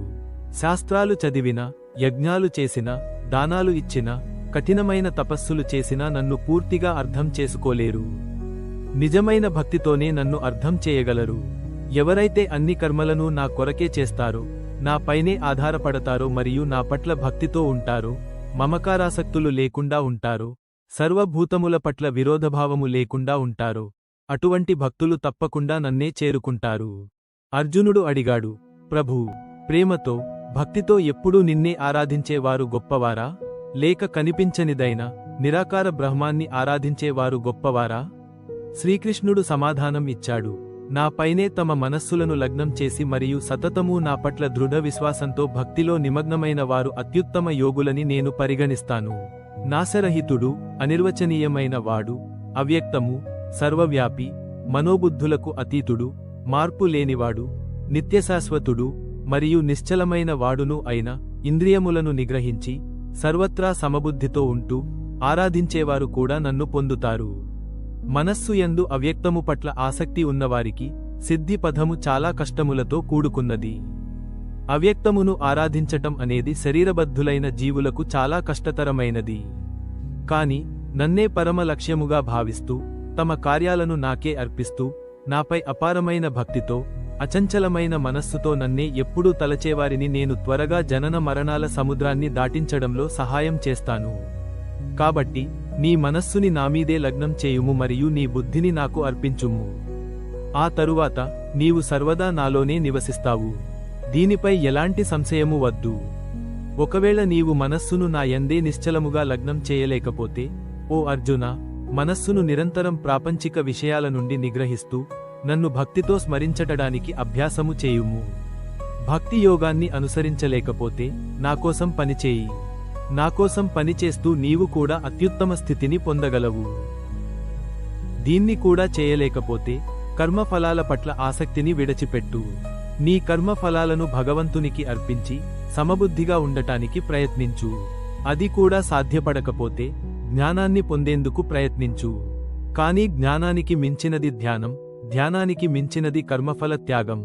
కర్మఫలాలను విడిచిపెట్టడం ద్వారా మానసిక శాంతిని పొందగలవు. ఇతరుల పట్ల అసూయ లేకుండా ఉండే వ్యక్తి అందరి పట్ల కరుణ కలిగినవాడు, అహంకారము లేకుండా స్వార్థరహితంగా ఉండేవాడు, సుఖ దుఃఖాలలో సమబుద్ధిగా ఉండేవాడు, ఓర్పుతో ఎల్లప్పుడూ సంతుష్టిగా ఉండే వ్యక్తి తన మనస్సును నియంత్రించగలవాడు. అలాంటి భక్తుడు నాకెంతో ప్రియమైనవాడు. ఇతరులను కలవరపెట్టకుండా, ఇతరుల వల్ల కలవరపడకుండా ఉండేవాడు, సుఖం దుఃఖం భయం ఆందోళనలలో సమబుద్ధిగా ఉండేవాడు. అట్టి భక్తుడు నాకెంతో ప్రియమైనవాడు. ఆత్మనిర్బంధంతో, పవిత్ర హృదయంతో, నైపుణ్యంతో, ఆందోళన లేకుండా, ప్రతిఫల ఆకాంక్ష లేకుండా ఉండే భక్తుడు నాకెంతో ప్రియమైనవాడు. ఎవరైతే లౌకిక సుఖాల పట్ల ఆనందించకుండా, ప్రాపంచిక కష్టాల బాధ పడకుండా, ఆకాంక్షలేనివాడు, ద్వేషించనివాడు, మంచి చెడులను విడచివేసినవాడు, అతను నాకెంతో ప్రియమైనవాడు. మిత్రులను శత్రువులను సమానంగా చూసేవాడు, గౌరవ అవమానాల్లో సమబుద్ధిగా ఉండేవాడు, చలికాలం వేడికాలంలో, సుఖం దుఃఖాల్లో, ఖ్యాతి అపఖ్యాతిల్లో మారకపోయేవాడు, చెడు సాంగత్యమును దూరంగా ఉంచేవాడు, మౌనంగా ఉండేవాడు, తాను పొందినదానితో సంతృప్తిగా ఉండేవాడు, నివాసస్థానము పట్ల మమకారాసక్తి లేకుండా ఉండేవాడు. ఎవరి బుద్ధి స్థిరముగా నా యందే లగ్నమై ఉన్నదో మరియు ఎవరైతే నాయందు భక్తితో నిండిపోయి ఉన్నారో అటువంటి వ్యక్తులు నాకు చాలా ప్రియమైనవారు. ఎవరైతే ఇక్కడ ప్రకటించబడిన ఈ జ్ఞానామృతమును గౌరవించి నాపై విశ్వాసముతో మరియు నేనే పరమ లక్ష్యముగా భక్తితో ఉంటారో వారు నాకు అత్యంత ప్రియమైన వారు. అర్జునుడు ఇలా అన్నాడు, ఓ కేశవ, ప్రకృతి మరియు పురుషుడు అంటే ఏమిటి, క్షేత్రము మరియు క్షేత్రజ్ఞుడు అంటే ఏమి అని తెలుసుకోగోరుచున్నాను. నిజమైన జ్ఞానము ఏమిటి మరియు అటువంటి జ్ఞానము యొక్క లక్ష్యము ఏమిటి అని కూడా తెలుసుకోగోరుచున్నాను. కృష్ణుడు ఇలా పలికెను, అర్జున, ఈ శరీరాన్ని క్షేత్రం అని అంటారు మరియు శరీరాన్ని తెలుసుకునేవాడిని క్షేత్రజ్ఞుడు అంటారు. ప్రతి శరీరంలో నేనే క్షేత్రజ్ఞుడిని. క్షేత్రాన్ని మరియు క్షేత్రజ్ఞుడిని అర్థం చేసుకోవడమే నిజమైన జ్ఞానం అని నేను చెబుతాను. ఇప్పుడు ఈ క్షేత్రం అంటే ఏమిటి, అది ఎలా మారుతుంది, అది ఎక్కడి నుండి వచ్చింది, క్షేత్రజ్ఞుడు ఎవరు మరియు దానిని ప్రభావితం చేసేవి ఏమిటో సంక్షిప్తంగా వివరించబోతున్నాను. మహాత్ములైన ఋషులు క్షేత్రమును గూర్చి మరియు క్షేత్రజ్ఞుని గురించి సత్యమును వివరించబడింది. ముఖ్యంగా వేద మంత్రములలో, ప్రత్యేకముగా బ్రహ్మసూత్రములలో ఇది సహేతుకముగా మరియు నిశ్చయాత్మకముగా తెలుపబడినది.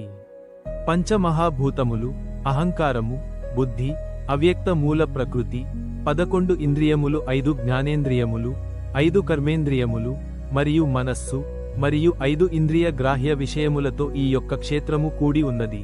వాంఛ మరియు ద్వేషము, సంతోషము మరియు దుఃఖము, శరీరము, చైతన్యము, మనోబలము, ఇవన్నీ కలిపి క్షేత్రము మరియు దాని మార్పులు అనబడుతాయి.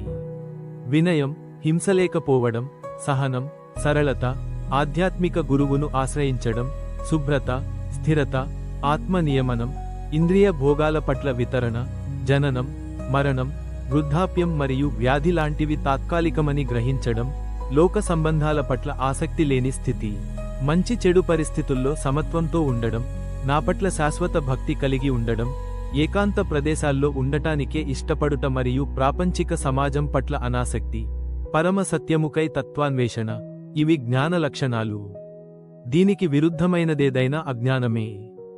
ఏది తప్పకుండా తెలుసుకొనబడాలో దాన్ని నీకు ఇప్పుడు నేను తెలియచేస్తాను.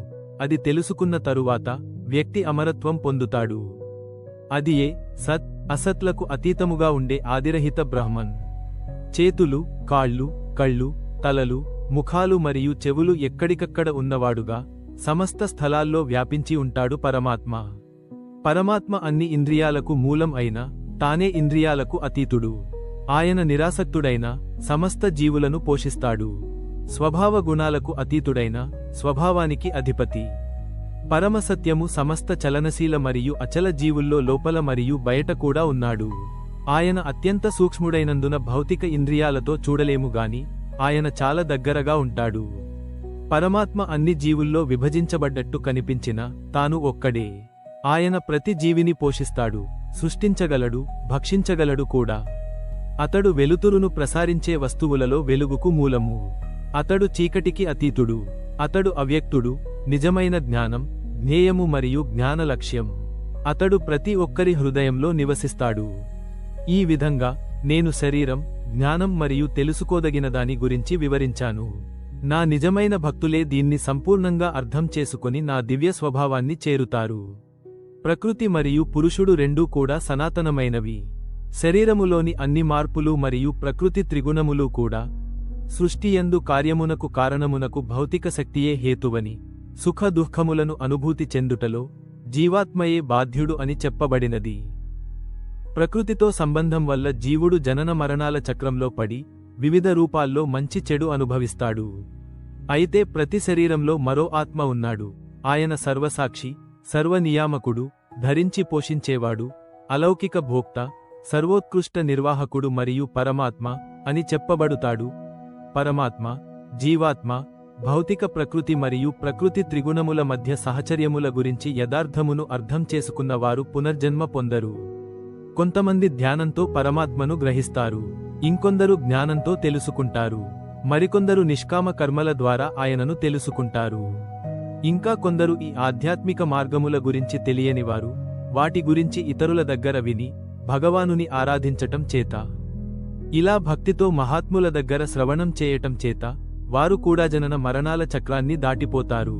ఓ భరత వంశీయులలో శ్రేష్ఠుడా, ఈ సమస్త చరాచర ప్రాణులు ఈ క్షేత్రము మరియు క్షేత్రజ్ఞుడు యొక్క సంయోగము వలననే ఉన్నాయని నీవు తెలుసుకొనుము.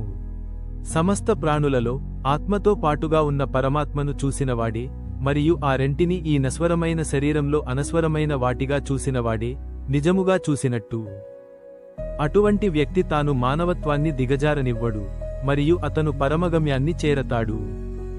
కర్మలన్నీ శరీరమే చేస్తోందని, ఆత్మ ఏమీ చేయదని తెలుసుకున్నవాడే నిజమైన జ్ఞానవంతుడు. సమస్త జీవులు వేర్వేరు ఆకారాల్లో ఉన్నా వాస్తవానికి అందరూ ఒకే తత్వంలో ఉన్నారని, అటువంటి వాడు బ్రహ్మజ్ఞానమును పొందుతారు. పరమాత్మ నాశములేనిది, అనాది అయినది, భౌతిక లక్షణములు ఏవీ లేనిది. దేహములోనే స్థితమై ఉన్నా అది ఏమీ చేయదు మరియు భౌతిక శక్తిచే ఏమాత్రం కళంకితము కాదు. ఆకాశము అన్నింటిని తనలోనే కలిగి ఉంటుంది, కానీ సూక్ష్మమైనది కావటం వలన తనలో కలిగి ఉన్న వాటిచే కళంకితము కాదు. ఆత్మ శరీరంలో ఉన్న దానితో కలిసిపోదు. ఎలాగైతే ఒక్క సూర్యుడే సమస్త సౌరకుటుంబమును ప్రకాశింపచేయునో అలాగే ఒక్క ఆత్మయే మొత్తం శరీరమును ప్రకాశింపచేయును. జ్ఞాన చక్షువులచే ఈ క్షేత్రము మరియు క్షేత్రజ్ఞుడు మధ్య తేడాను గ్రహించి భౌతిక ప్రకృతి నుండి విముక్తి దిశగా ప్రయాణించేవారు ఉత్తమ గమ్యాన్ని పొందతారు. శ్రీ భగవానుడు పలికెను, నేను మళ్ళీ ఒకసారి ఈ యొక్క సర్వశ్రేష్ఠమైన విద్యను, అన్నింటికన్నా ఉత్తమమైన జ్ఞానమును నీకు వివరిస్తాను. ఇది తెలుసుకున్న గొప్ప సాధువులందరూ అత్యున్నత పరిపూర్ణతను సాధించారు. ఈ జ్ఞానాన్ని పొందిన వారు నన్ను చేరుకుంటారు. వారు మళ్లీ సృష్టి సమయంలో పుట్టరు, ప్రళయ సమయంలో నశించరు. ఈ ప్రపంచంలోని భౌతిక ప్రకృతే ఒక తల్లి గర్భంలాంటిది. అందులో నేను జీవాత్మలను ఉంచుతాను. అలా అన్ని ప్రాణులు పుడతాయి. ఓ కుంతీ కుమారుడా, ప్రతి జీవి పుట్టడానికి భౌతిక ప్రకృతే తల్లి. నేను వారికి విత్తనాన్ని ఇస్తున్న తండ్రిని. ఓ అర్జున, భౌతిక ప్రకృతిలో 3 గుణాలు ఉన్నాయి: సత్వగుణం, రజోగుణం, తమోగుణం. ఈ 3 గుణాలే ఆత్మ ఎప్పటికీ నశించకపోయినా దానిని తాత్కాలికమైన శరీరానికి కట్టిపడేస్తాయి. ఓ పాపరహితుడా, సత్వగుణం పవిత్రమైనది, ప్రకాశవంతమైనది.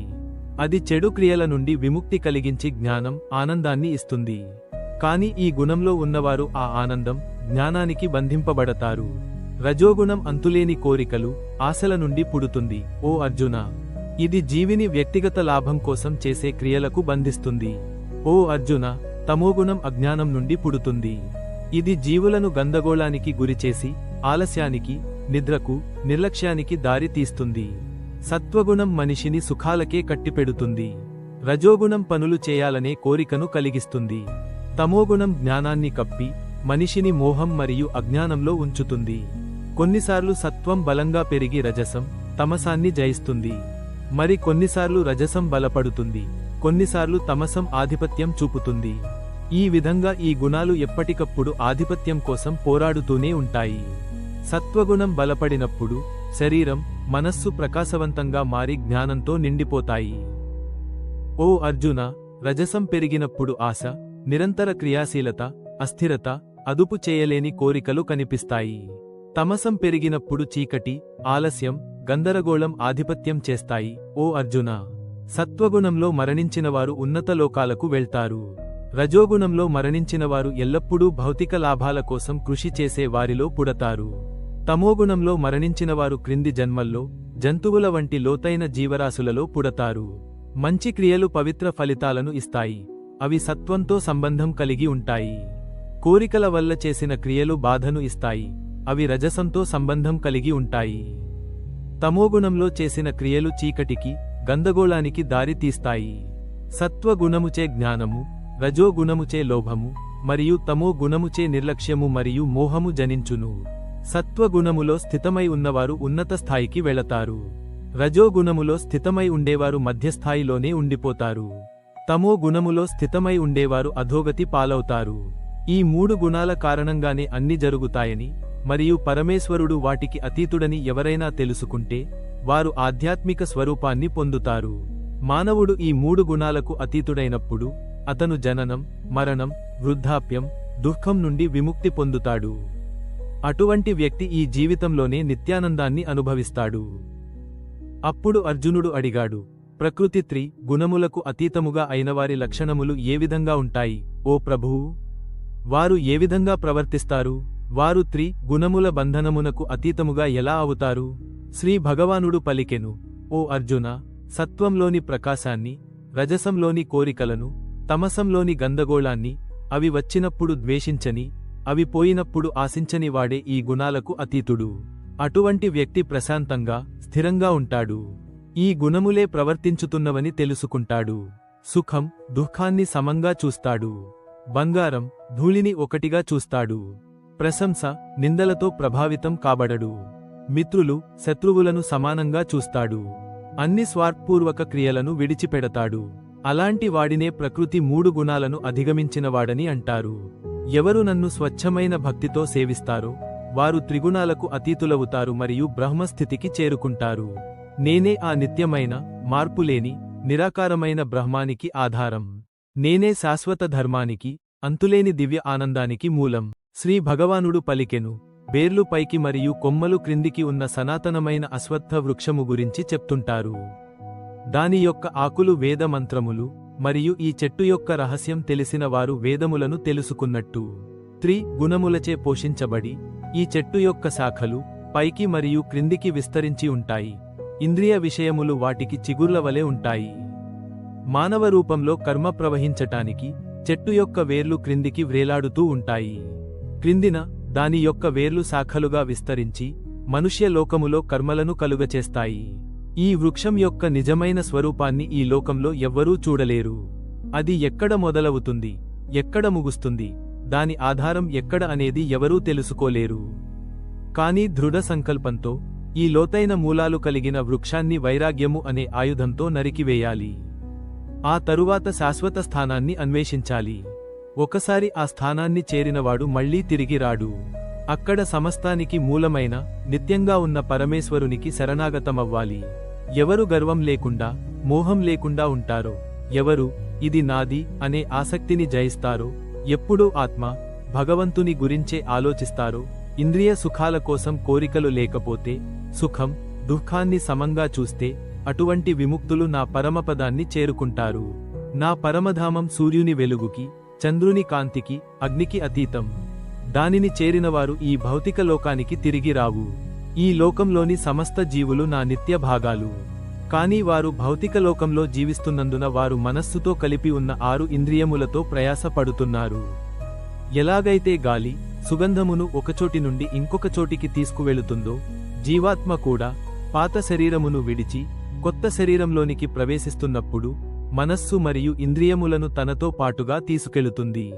జీవాత్మ కొత్త శరీరాన్ని పొందినప్పుడు కొత్త ఇంద్రియాలను, కళ్ళు, చెవులు, నాలుక, ముక్కు, చర్మం పొందుతుంది. అవి మనస్సుతో అనుసంధానమై ఉంటాయి. వాటి ద్వారా జీవాత్మ వివిధ ఇంద్రియ విషయాలను ఆస్వాదిస్తుంది. మూర్ఖులు జీవాత్మ శరీరాన్ని విడిచి మరొకదానిలో ప్రవేశించడం గ్రహించలేరు. జీవాత్మ భౌతిక ప్రకృతిచే ప్రభావితమై జీవనాన్ని అనుభవించడం కూడా వారు చూడలేరు. కానీ జ్ఞానులు, వివేకవంతులు ఈ సత్యాలను స్పష్టంగా గ్రహిస్తారు. గట్టిగా పరిశ్రమించే యోగులు కూడా దేహములోనే స్థితమై ఉన్న ఆత్మను తెలుసుకోగలుగుతారు. కాని ఎంత ప్రయత్నించినా అంతఃకరణ శుద్ధి లేని వారు మాత్రం దానిని తెలుసుకొనలేరు. సమస్త సౌరమండలమును ప్రకాశింపచేసే సూర్యుని తేజస్సుని, చంద్రుని యొక్క ప్రకాశము మరియు అగ్ని యొక్క కాంతి నానుండే ఉద్భవిస్తున్నాయని తెలుసుకొనుము. నేనే ప్రతి గ్రహంలో ప్రవేశించి వాటిని నా శక్తితో కక్ష్యలలో నిలిపి ఉంచుతాను. నేనే చంద్రుడనై మొక్కల పెరుగుదలకు పోషణను అందిస్తాను. ప్రతి జీవిలో జీర్ణాగ్ని నేనే. ప్రాణవాయువుతో కలసి వివిధ రకాల ఆహారాన్ని జీర్ణం చేస్తాను. నేనే ప్రతి హృదయంలో కూర్చున్నాను. నా నుండే జ్ఞాపకశక్తి, జ్ఞానము మరియు మరుపు కలుగుతాయి. నేనే వేదాల పరమార్థం, వేదాంతకర్త, వేదజ్ఞాని. సృష్టిలో 2 రకాల ప్రాణులు ఉన్నాయి. క్షరములు అంటే నశించేవి మరియు అక్షరములు అంటే నశించనివి. భౌతిక జగత్తులో ఉన్నవి క్షరములు.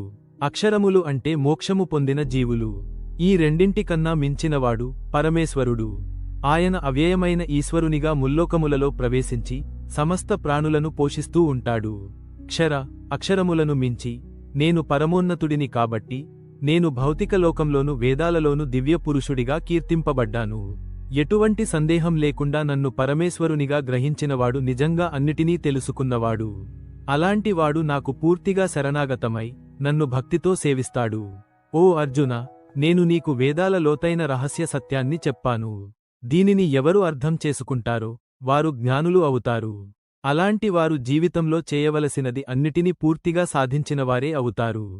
శ్రీ భగవానుడు పలికెను, భయరహితత్వం, స్వయాన్ని పవిత్రం చేసుకోవడం, ఆధ్యాత్మిక జ్ఞానం పొందడం, దానం, స్వీయ నియంత్రణ, యజ్ఞాలు చేయడం, వేదాలను అధ్యయనం చేయడం, సరళత, అహింస, సత్యవచనం, కోపం లేకపోవడం, త్యాగం, శాంతి, విమర్శించకపోవడం, సమస్త జీవుల పట్ల శ్రద్ధ, లోభం లేకపోవడం, దయ, వినయం, దృఢనిశ్చయం, శక్తి, క్షమ, సహనం, శుభ్రత, అసూయ లేకపోవడం లేదా గౌరవం కోరకపోవడం, ఇవన్నీ దివ్య స్వభావం గల భక్తులలో ఉండే దివ్య గుణాలు. అహంకారం, అహంభావం, గర్వం, కోపం, కఠినత, అజ్ఞానం, ఇవన్నీ అసుర స్వభావం గలవారిలో ఉండే గుణాలు. దివ్య గుణాలు విముక్తికి దారితీస్తాయి, అసుర గుణాలు బంధనానికి దారితీస్తాయి. పాండుపుత్ర, నీవు దివ్య గుణాలతో జన్మించినవాడవు కాబట్టి భయపడవద్దు. ఓ అర్జున, ఈ లోకంలో 2 రకాల జీవులు ఉన్నారు, దివ్యులు మరియు అసురులు. నేను ఇప్పటికే నీకు దివ్య గుణాలను వివరించాను. ఇప్పుడు అసుర గుణాలను చెప్తాను, వినుము. అసుర స్వభావం గలవారు ఏది మంచి నడవడిక మరియు ఏది చెడు నడవడిక అని అర్థం చేసుకోరు. అందుకే వారు పవిత్రత కాని లేదా సత్ప్రవర్తన కాని లేదా కనీసం సత్యసంధత కూడా కాని కలిగి ఉండరు. వారు ఇలా అంటారు, ఈ ప్రపంచం నిజం కాదు, దానిని ఏ దేవుడు నియంత్రించడం లేదు, స్త్రీ పురుష సంయోగము వల్లనే ఉద్భవించినది మరియు లైంగిక తృప్తి కంటే వేరే ఏమీ ఇతర ప్రయోజనం లేదు అని. ఈ నమ్మకాలతో తప్పిపోయిన బుద్ధిలేని అసురులు లోకాన్ని నాశనం చేసే హానికర కర్మల్లో పాల్గొంటారు.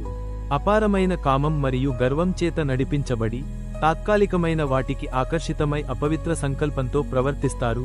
వారు అంతులేని చింతలు, ఆందోళనలచే సతమతమైపోతుంటారు. అవి చివరికి మరణంతోనే ముగుస్తాయి.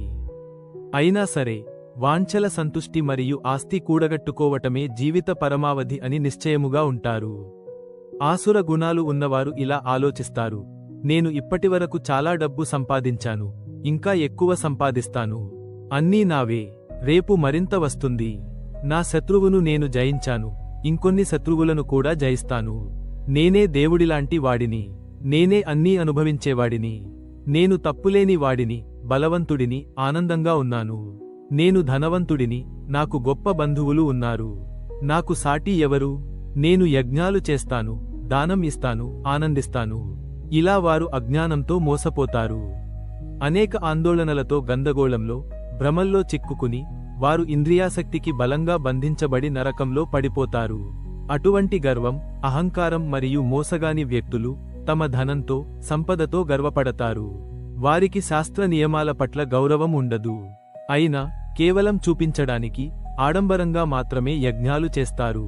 అహంకారము, బలము, గర్వము, కామము మరియు కోపముచే కళ్ళు మూసుకుపోయి, ఈ అసురీ ప్రవృత్తి కలవారు తమ దేహములో మరియు ఇతరుల దేహములో కూడా ఉన్న నన్ను దుర్భాషలాడుతూ, ద్వేషిస్తూ ఉంటారు.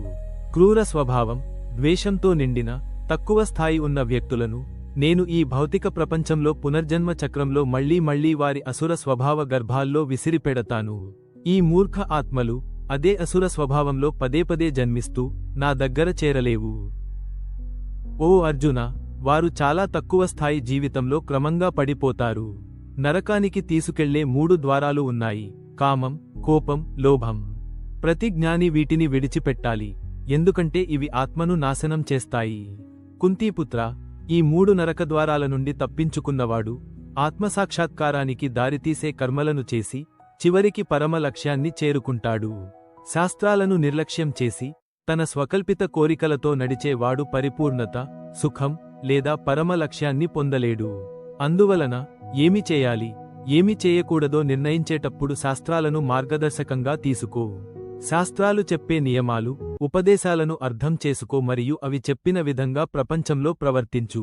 అర్జునుడు అన్నాడు, ఓ కృష్ణ, శాస్త్ర నిబంధనలు విస్మరించి అయినా శ్రద్ధతో పూజలు చేసే వారి స్థితి ఎలా ఉంటుంది? వారి విశ్వాసం సత్వగుణంలోనా, రజోగుణంలోనా లేదా తమోగుణంలోనా? పరమేశ్వరుడు చెప్పెను, ఆత్మ స్వభావానుసారం విశ్వాసం 3 రకాలుగా ఉంటుంది: సాత్వికము, రాజసము లేదా తామసము. ఇప్పుడు వాటి గురించి జాగ్రత్తగా విను. అందరూ మనుష్యులు తమ మనస్సు యొక్క స్వభావమునకు తగ్గట్టుగా శ్రద్ధావిశ్వాసములను కలిగి ఉంటారు. అందరికీ శ్రద్ధావిశ్వాసములు ఉంటాయి, మరియు వారి విశ్వాసము ఎట్టిదో అదే వారి వ్యక్తిత్వముగా ఉంటుంది. సత్వగుణంలో ఉన్నవారు దేవతలను పూజిస్తారు. రజసు గుణంలో ఉన్నవారు రాక్షసులను పూజిస్తారు. తమసు గుణంలో ఉన్నవారు ప్రేతాత్మలను, భూతాలను పూజిస్తారు. శాస్త్రోక్తమైన నియమాలు లేకుండా అహంకారం, గర్వం, మమకారం వల్ల శరీరాన్ని, ఆత్మను బాధించేలా కఠిన తపస్సులు, స్వయంను హింసించుకునేవారు రాక్షసులని పిలువబడతారు. ప్రతివారి ఇష్టమైన ఆహారం కూడా 3 గుణాల ప్రకారం వర్గీకరించబడుతుంది. యజ్ఞాలు, తపస్సులు, దానాలు కూడా ఇలానే విభజించబడతాయి. వాటి మధ్య తేడాలను విను. సత్వగుణం ఉన్నవారు శరీరాన్ని బలవంతం చేసే ఆహారం ఇష్టపడతారు. ఆరోగ్యం, సుఖం, తృప్తి పెంచే ఆహారాన్ని ఇష్టపడతారు. ఆహారం రుచిగా, సహజంగా, సాత్వికంగా ఉండాలి. రజోగుణం ఉన్నవారు చాలా చేదుగా, పుల్లగా, ఉప్పుగా, చాలా వేడిగా, ఘాటుగా, ఎండిపోయిన, కారంగా ఉన్న ఆహారాన్ని ఇష్టపడతారు. అలాంటి ఆహారం శరీరానికి బాధ, దుఃఖం, వ్యాధులు తెస్తుంది. తమసు గుణంలో ఉన్నవారు ఇష్టపడే ఆహారం పాడైన, కలుషితమైన, శుద్ధిలేని ఆహారం. శాస్త్రానుసారం ప్రతిఫలం ఆశించకుండా చేయబడిన యజ్ఞం సత్వగుణానికి చెందుతుంది. ప్రాపంచిక లాభము కోసము లేదా అహంకారముతో చేయబడిన యజ్ఞము రజోగుణములో ఉన్నట్టు తెలుసుకొనుము. శాస్త్రాలు పాటించకుండా, నైవేద్యం సమర్పించకుండా, మంత్రోచ్చారణ లేకుండా, విశ్వాసం లేకుండా చేయబడిన యజ్ఞం తమసు గుణానికి చెందుతుంది. శరీర తపస్సు అంటే పరమేశ్వరుని, బ్రాహ్మణులను, గురువును, తల్లిదండ్రుల వంటి పెద్దలను పూజించడం, శుభ్రత, సరళత, బ్రహ్మచర్యం, అహింసను పాటించడం. వాక్కు సంబంధమైన తపస్సు అంటే సత్యముగా, మధురముగా, ఉపయుక్తముగా, ఇతరులకు హాని కలిగించని మాటలు మాట్లాడడం. అలాగే వేదములను నియమపూర్వకంగా పఠించడం. మనస్సు యొక్క తపస్సు అంటే సంతోషంగా ఉండటం, సరళత, గంభీరత, స్వీయ నియంత్రణ, ఆలోచనలలో, క్రియలలో పవిత్రత. ప్రతిఫలం కోరకుండా భగవంతుని ప్రసన్నం చేయడానికి విశ్వాసపూర్వకంగా చేయబడిన తపస్సు సత్వగుణానికి చెందుతుంది. కీర్తిప్రతిష్టలు, గౌరవము మరియు గొప్పల కోసం ఆడంబరంగా చేయబడిన తపస్సు రజసు గుణానికి చెందుతుంది. దాని యొక్క ప్రయోజనములు అస్థిరమైనవి మరియు తాత్కాలికమైనవి. అజ్ఞానవశాత్తు తనను తాను హింసించుకోవడం లేదా ఇతరులను హాని చేయడం తమసు గుణానికి చెందుతుంది. ప్రతిఫలం ఆశించకుండా సరైన కాలంలో సరైన స్థలంలో అర్హులైన వారికి చేయబడిన దానం సత్వగుణానికి చెందుతుంది. ప్రతిఫలం ఆశిస్తూ స్వార్థం కోసం చేయబడిన దానం రజసు గుణానికి చెందుతుంది. అశుభ స్థలంలో తప్పు సమయంలో అర్హత లేని వారికి గౌరవం లేకుండా చేయబడిన దానం తమసు గుణానికి చెందుతుంది.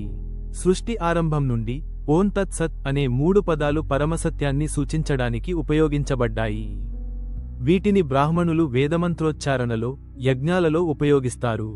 కాబట్టి యజ్ఞములు చేసేటప్పుడు, దానము చేసేటప్పుడు లేదా తపస్సులు ఆచరించటంలో వేద విధులు, వైదిక ఉపదేశాలను అనుసరిస్తూ ఎల్లప్పుడూ ఓం అనే శబ్దమును ఉచ్చరిస్తూ ప్రారంభిస్తారు. ప్రతిఫలం కోరకుండా తత్ అనే పదంతో యజ్ఞం, దానం, తపస్సు చేయాలి. వీటి లక్ష్యం భౌతిక బంధనాల నుండి విముక్తి పొందడం. సత్ అన్న పదానికి అర్థం సనాతనమైన అస్తిత్వము మరియు మంగళప్రదము అని. ఓ అర్జున, అది శుభప్రదమైన కార్యమును సూచించటానికి కూడా వాడబడుతుంది. యజ్ఞము, తపస్సు మరియు దానములు ఆచరించుటలో నిమగ్నమవ్వటాన్ని కూడా ఈ సత్ అన్న పదము వివరిస్తుంది. కావున ఈ ప్రయోజనముతో ఉన్న ఏ పని అయినా సత్ అనబడుతుంది. భగవంతునిపై విశ్వాసం లేకుండా చేయబడిన యజ్ఞం, దానం, తపస్సు అన్నీ తాత్కాలికమే. అవి అసత్ అని పిలవబడతాయి. అవి ఈ జన్మలోనూ పరలోకంలోనూ ఫలితం లేనివి. అర్జునుడు పలికెను, ఓ మహాబాహువులు కల కృష్ణ, సన్యాసము మరియు త్యాగము ల యొక్క స్వభావాన్ని తెలుసుకోవాలనుకుంటున్నాను. ఓ హృషీకేశ, వాటి మధ్య భేదమును కూడా తెలుసుకోవాలని కోరిక ఉన్నది. ఓ కేశినిషూదన.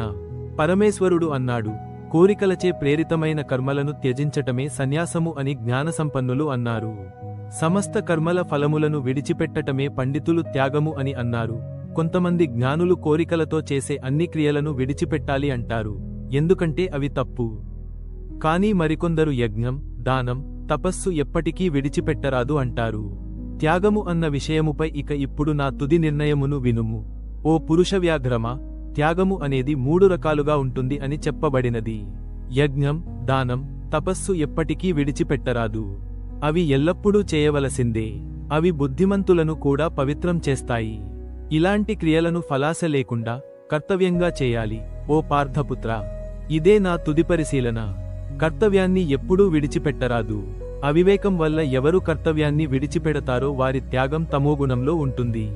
విధిగా చేయవలసిన కర్తవ్య కర్మలను అవి కష్టముగా ఉన్నాయని లేదా శారీరక అసౌకర్యమును కలిగిస్తున్నాయని తలచి వాటిని విడిచిపెట్టటాన్ని రజోగుణ త్యాగము అంటారు. అటువంటి త్యాగము ఎప్పటికీ మన ఉన్నతికి దోహదపడదు. ఓ అర్జున, ఎవరు కేవలం కర్తవ్యమని భావించి భౌతిక వస్తువులపై, ఫలితాలపై ఆసక్తిని విడిచిపెడతారో వారి త్యాగం సత్వగుణంలో ఉంటుంది. సత్వగుణ త్యాగి చెడు క్రియను ద్వేషించడు, మంచి క్రియను ఇష్టపడడు. చేయవలసినది ఏది అనేది ఆయనకు సందేహం ఉండదు. ఈ శరీరంతో అన్ని క్రియలను పూర్తిగా విడిచిపెట్టడం అసాధ్యం. కానీ క్రియల ఫలితాలను విడిచిపెట్టినవాడే నిజమైన త్యాగి. స్వప్రయోజనము పట్ల ఆసక్తితో ఉండేవారికి మరణించిన పిదప కూడా 3 ఫలితాలు వస్తాయి: శుభం, అశుభం, ఈ రెంటి మిశ్రమము. కానీ త్యాగమార్గం వహించిన వారికి అలాంటి ఫలితాలు ఉండవు.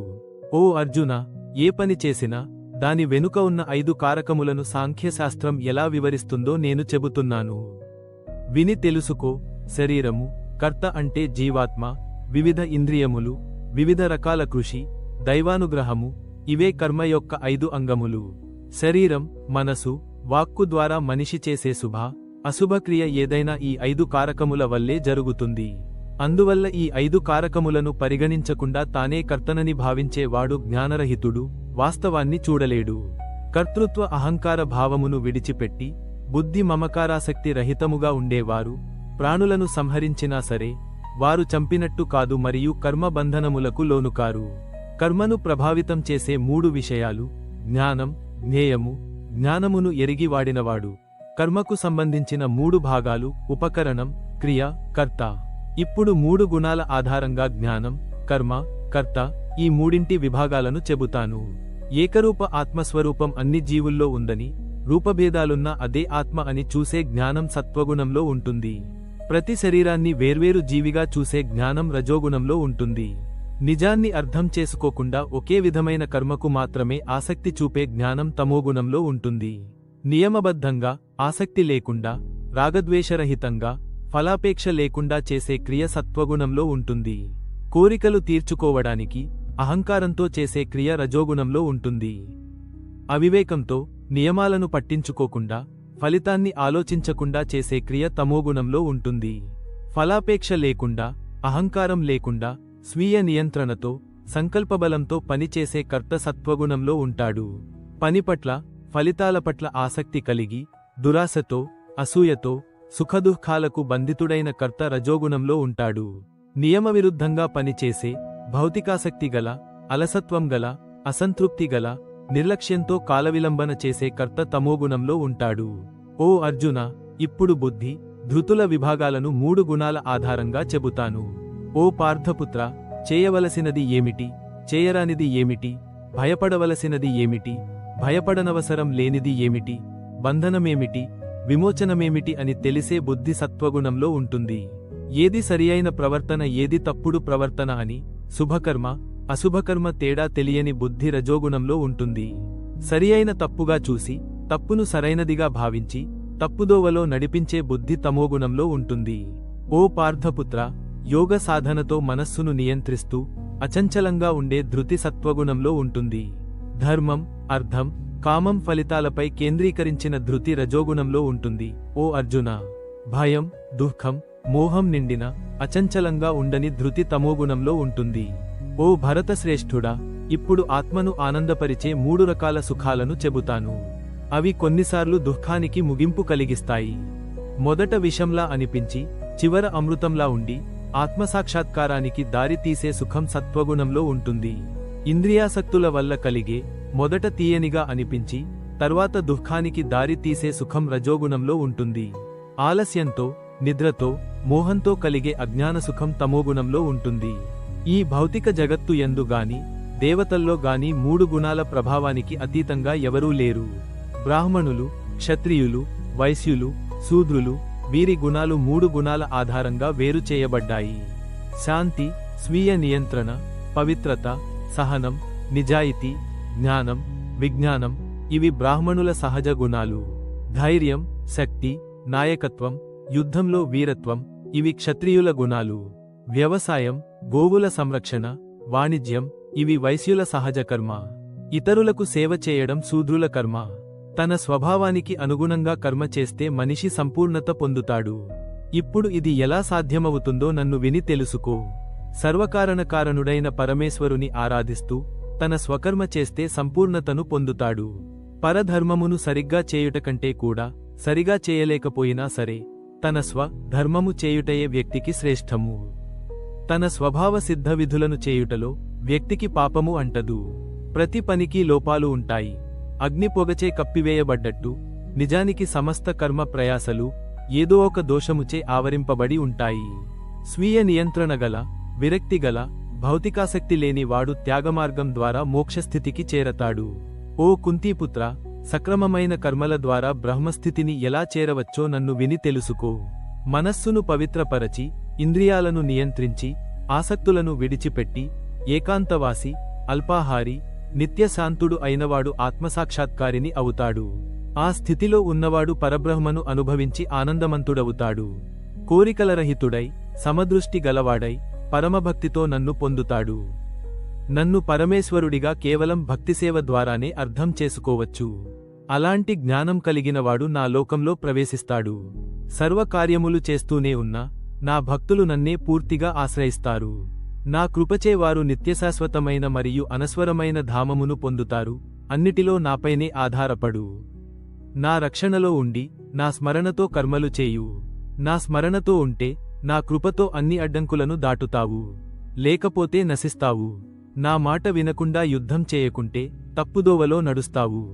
అయినా నీ స్వభావం ప్రకారమే పనిచేస్తావు. మోహం వల్ల ఇప్పుడు నా ఆజ్ఞను పాటించడం మానుకున్నావు. కానీ నీ స్వభావం ప్రకారం తప్పక పనిచేస్తావు. పరమేశ్వరుడు సర్వహృదయాలలో నివసించి సమస్త జీవులను ప్రకృతి గుణాల ద్వారా నియంత్రిస్తాడు. ఓ అర్జున, ఆయనకు పూర్తిగా శరణాగతుడవు. ఆయన కృపతో శాంతిని, నిత్యలోకాన్ని పొందుతావు. నేను ఇప్పుడు నీకు అన్ని రహస్యాల కంటే పరమ రహస్యమైన జ్ఞానమును చెప్పాను. దీనిని బాగా ఆలోచించి నీకు ఇష్టం వచ్చినట్లు చేయు. నీ హితము కోరి దీనిని తెలియచేస్తున్నాను, ఎందుకంటే నీవు నాకు చాలా ప్రియమైనవాడివి కాబట్టి. ఎల్లప్పుడూ నన్నే స్మరించుము, నా పట్ల భక్తితో ఉండుము, నన్ను పూజించుము మరియు నాకు నమస్కరించుము. ఇలా చేయటం వలన నీవు తప్పకుండా నన్నే చేరుకుందువు. నేను నీకిచ్చే వాగ్దానం ఇది, ఎందుకంటే నీవు నాకు చాలా ప్రియమైనవాడివి. అన్ని ధర్మాలను విడిచిపెట్టి కేవలం నాకే శరణాగతి చేయుము. నేను నిన్ను అన్ని పాపముల నుండి విముక్తి చేసెదను, భయపడకుము. ఈ ఉపదేశాన్ని నియమం లేని వారికి, భక్తి లేని వారికి, అసూయగల వారికి చెప్పరాదు.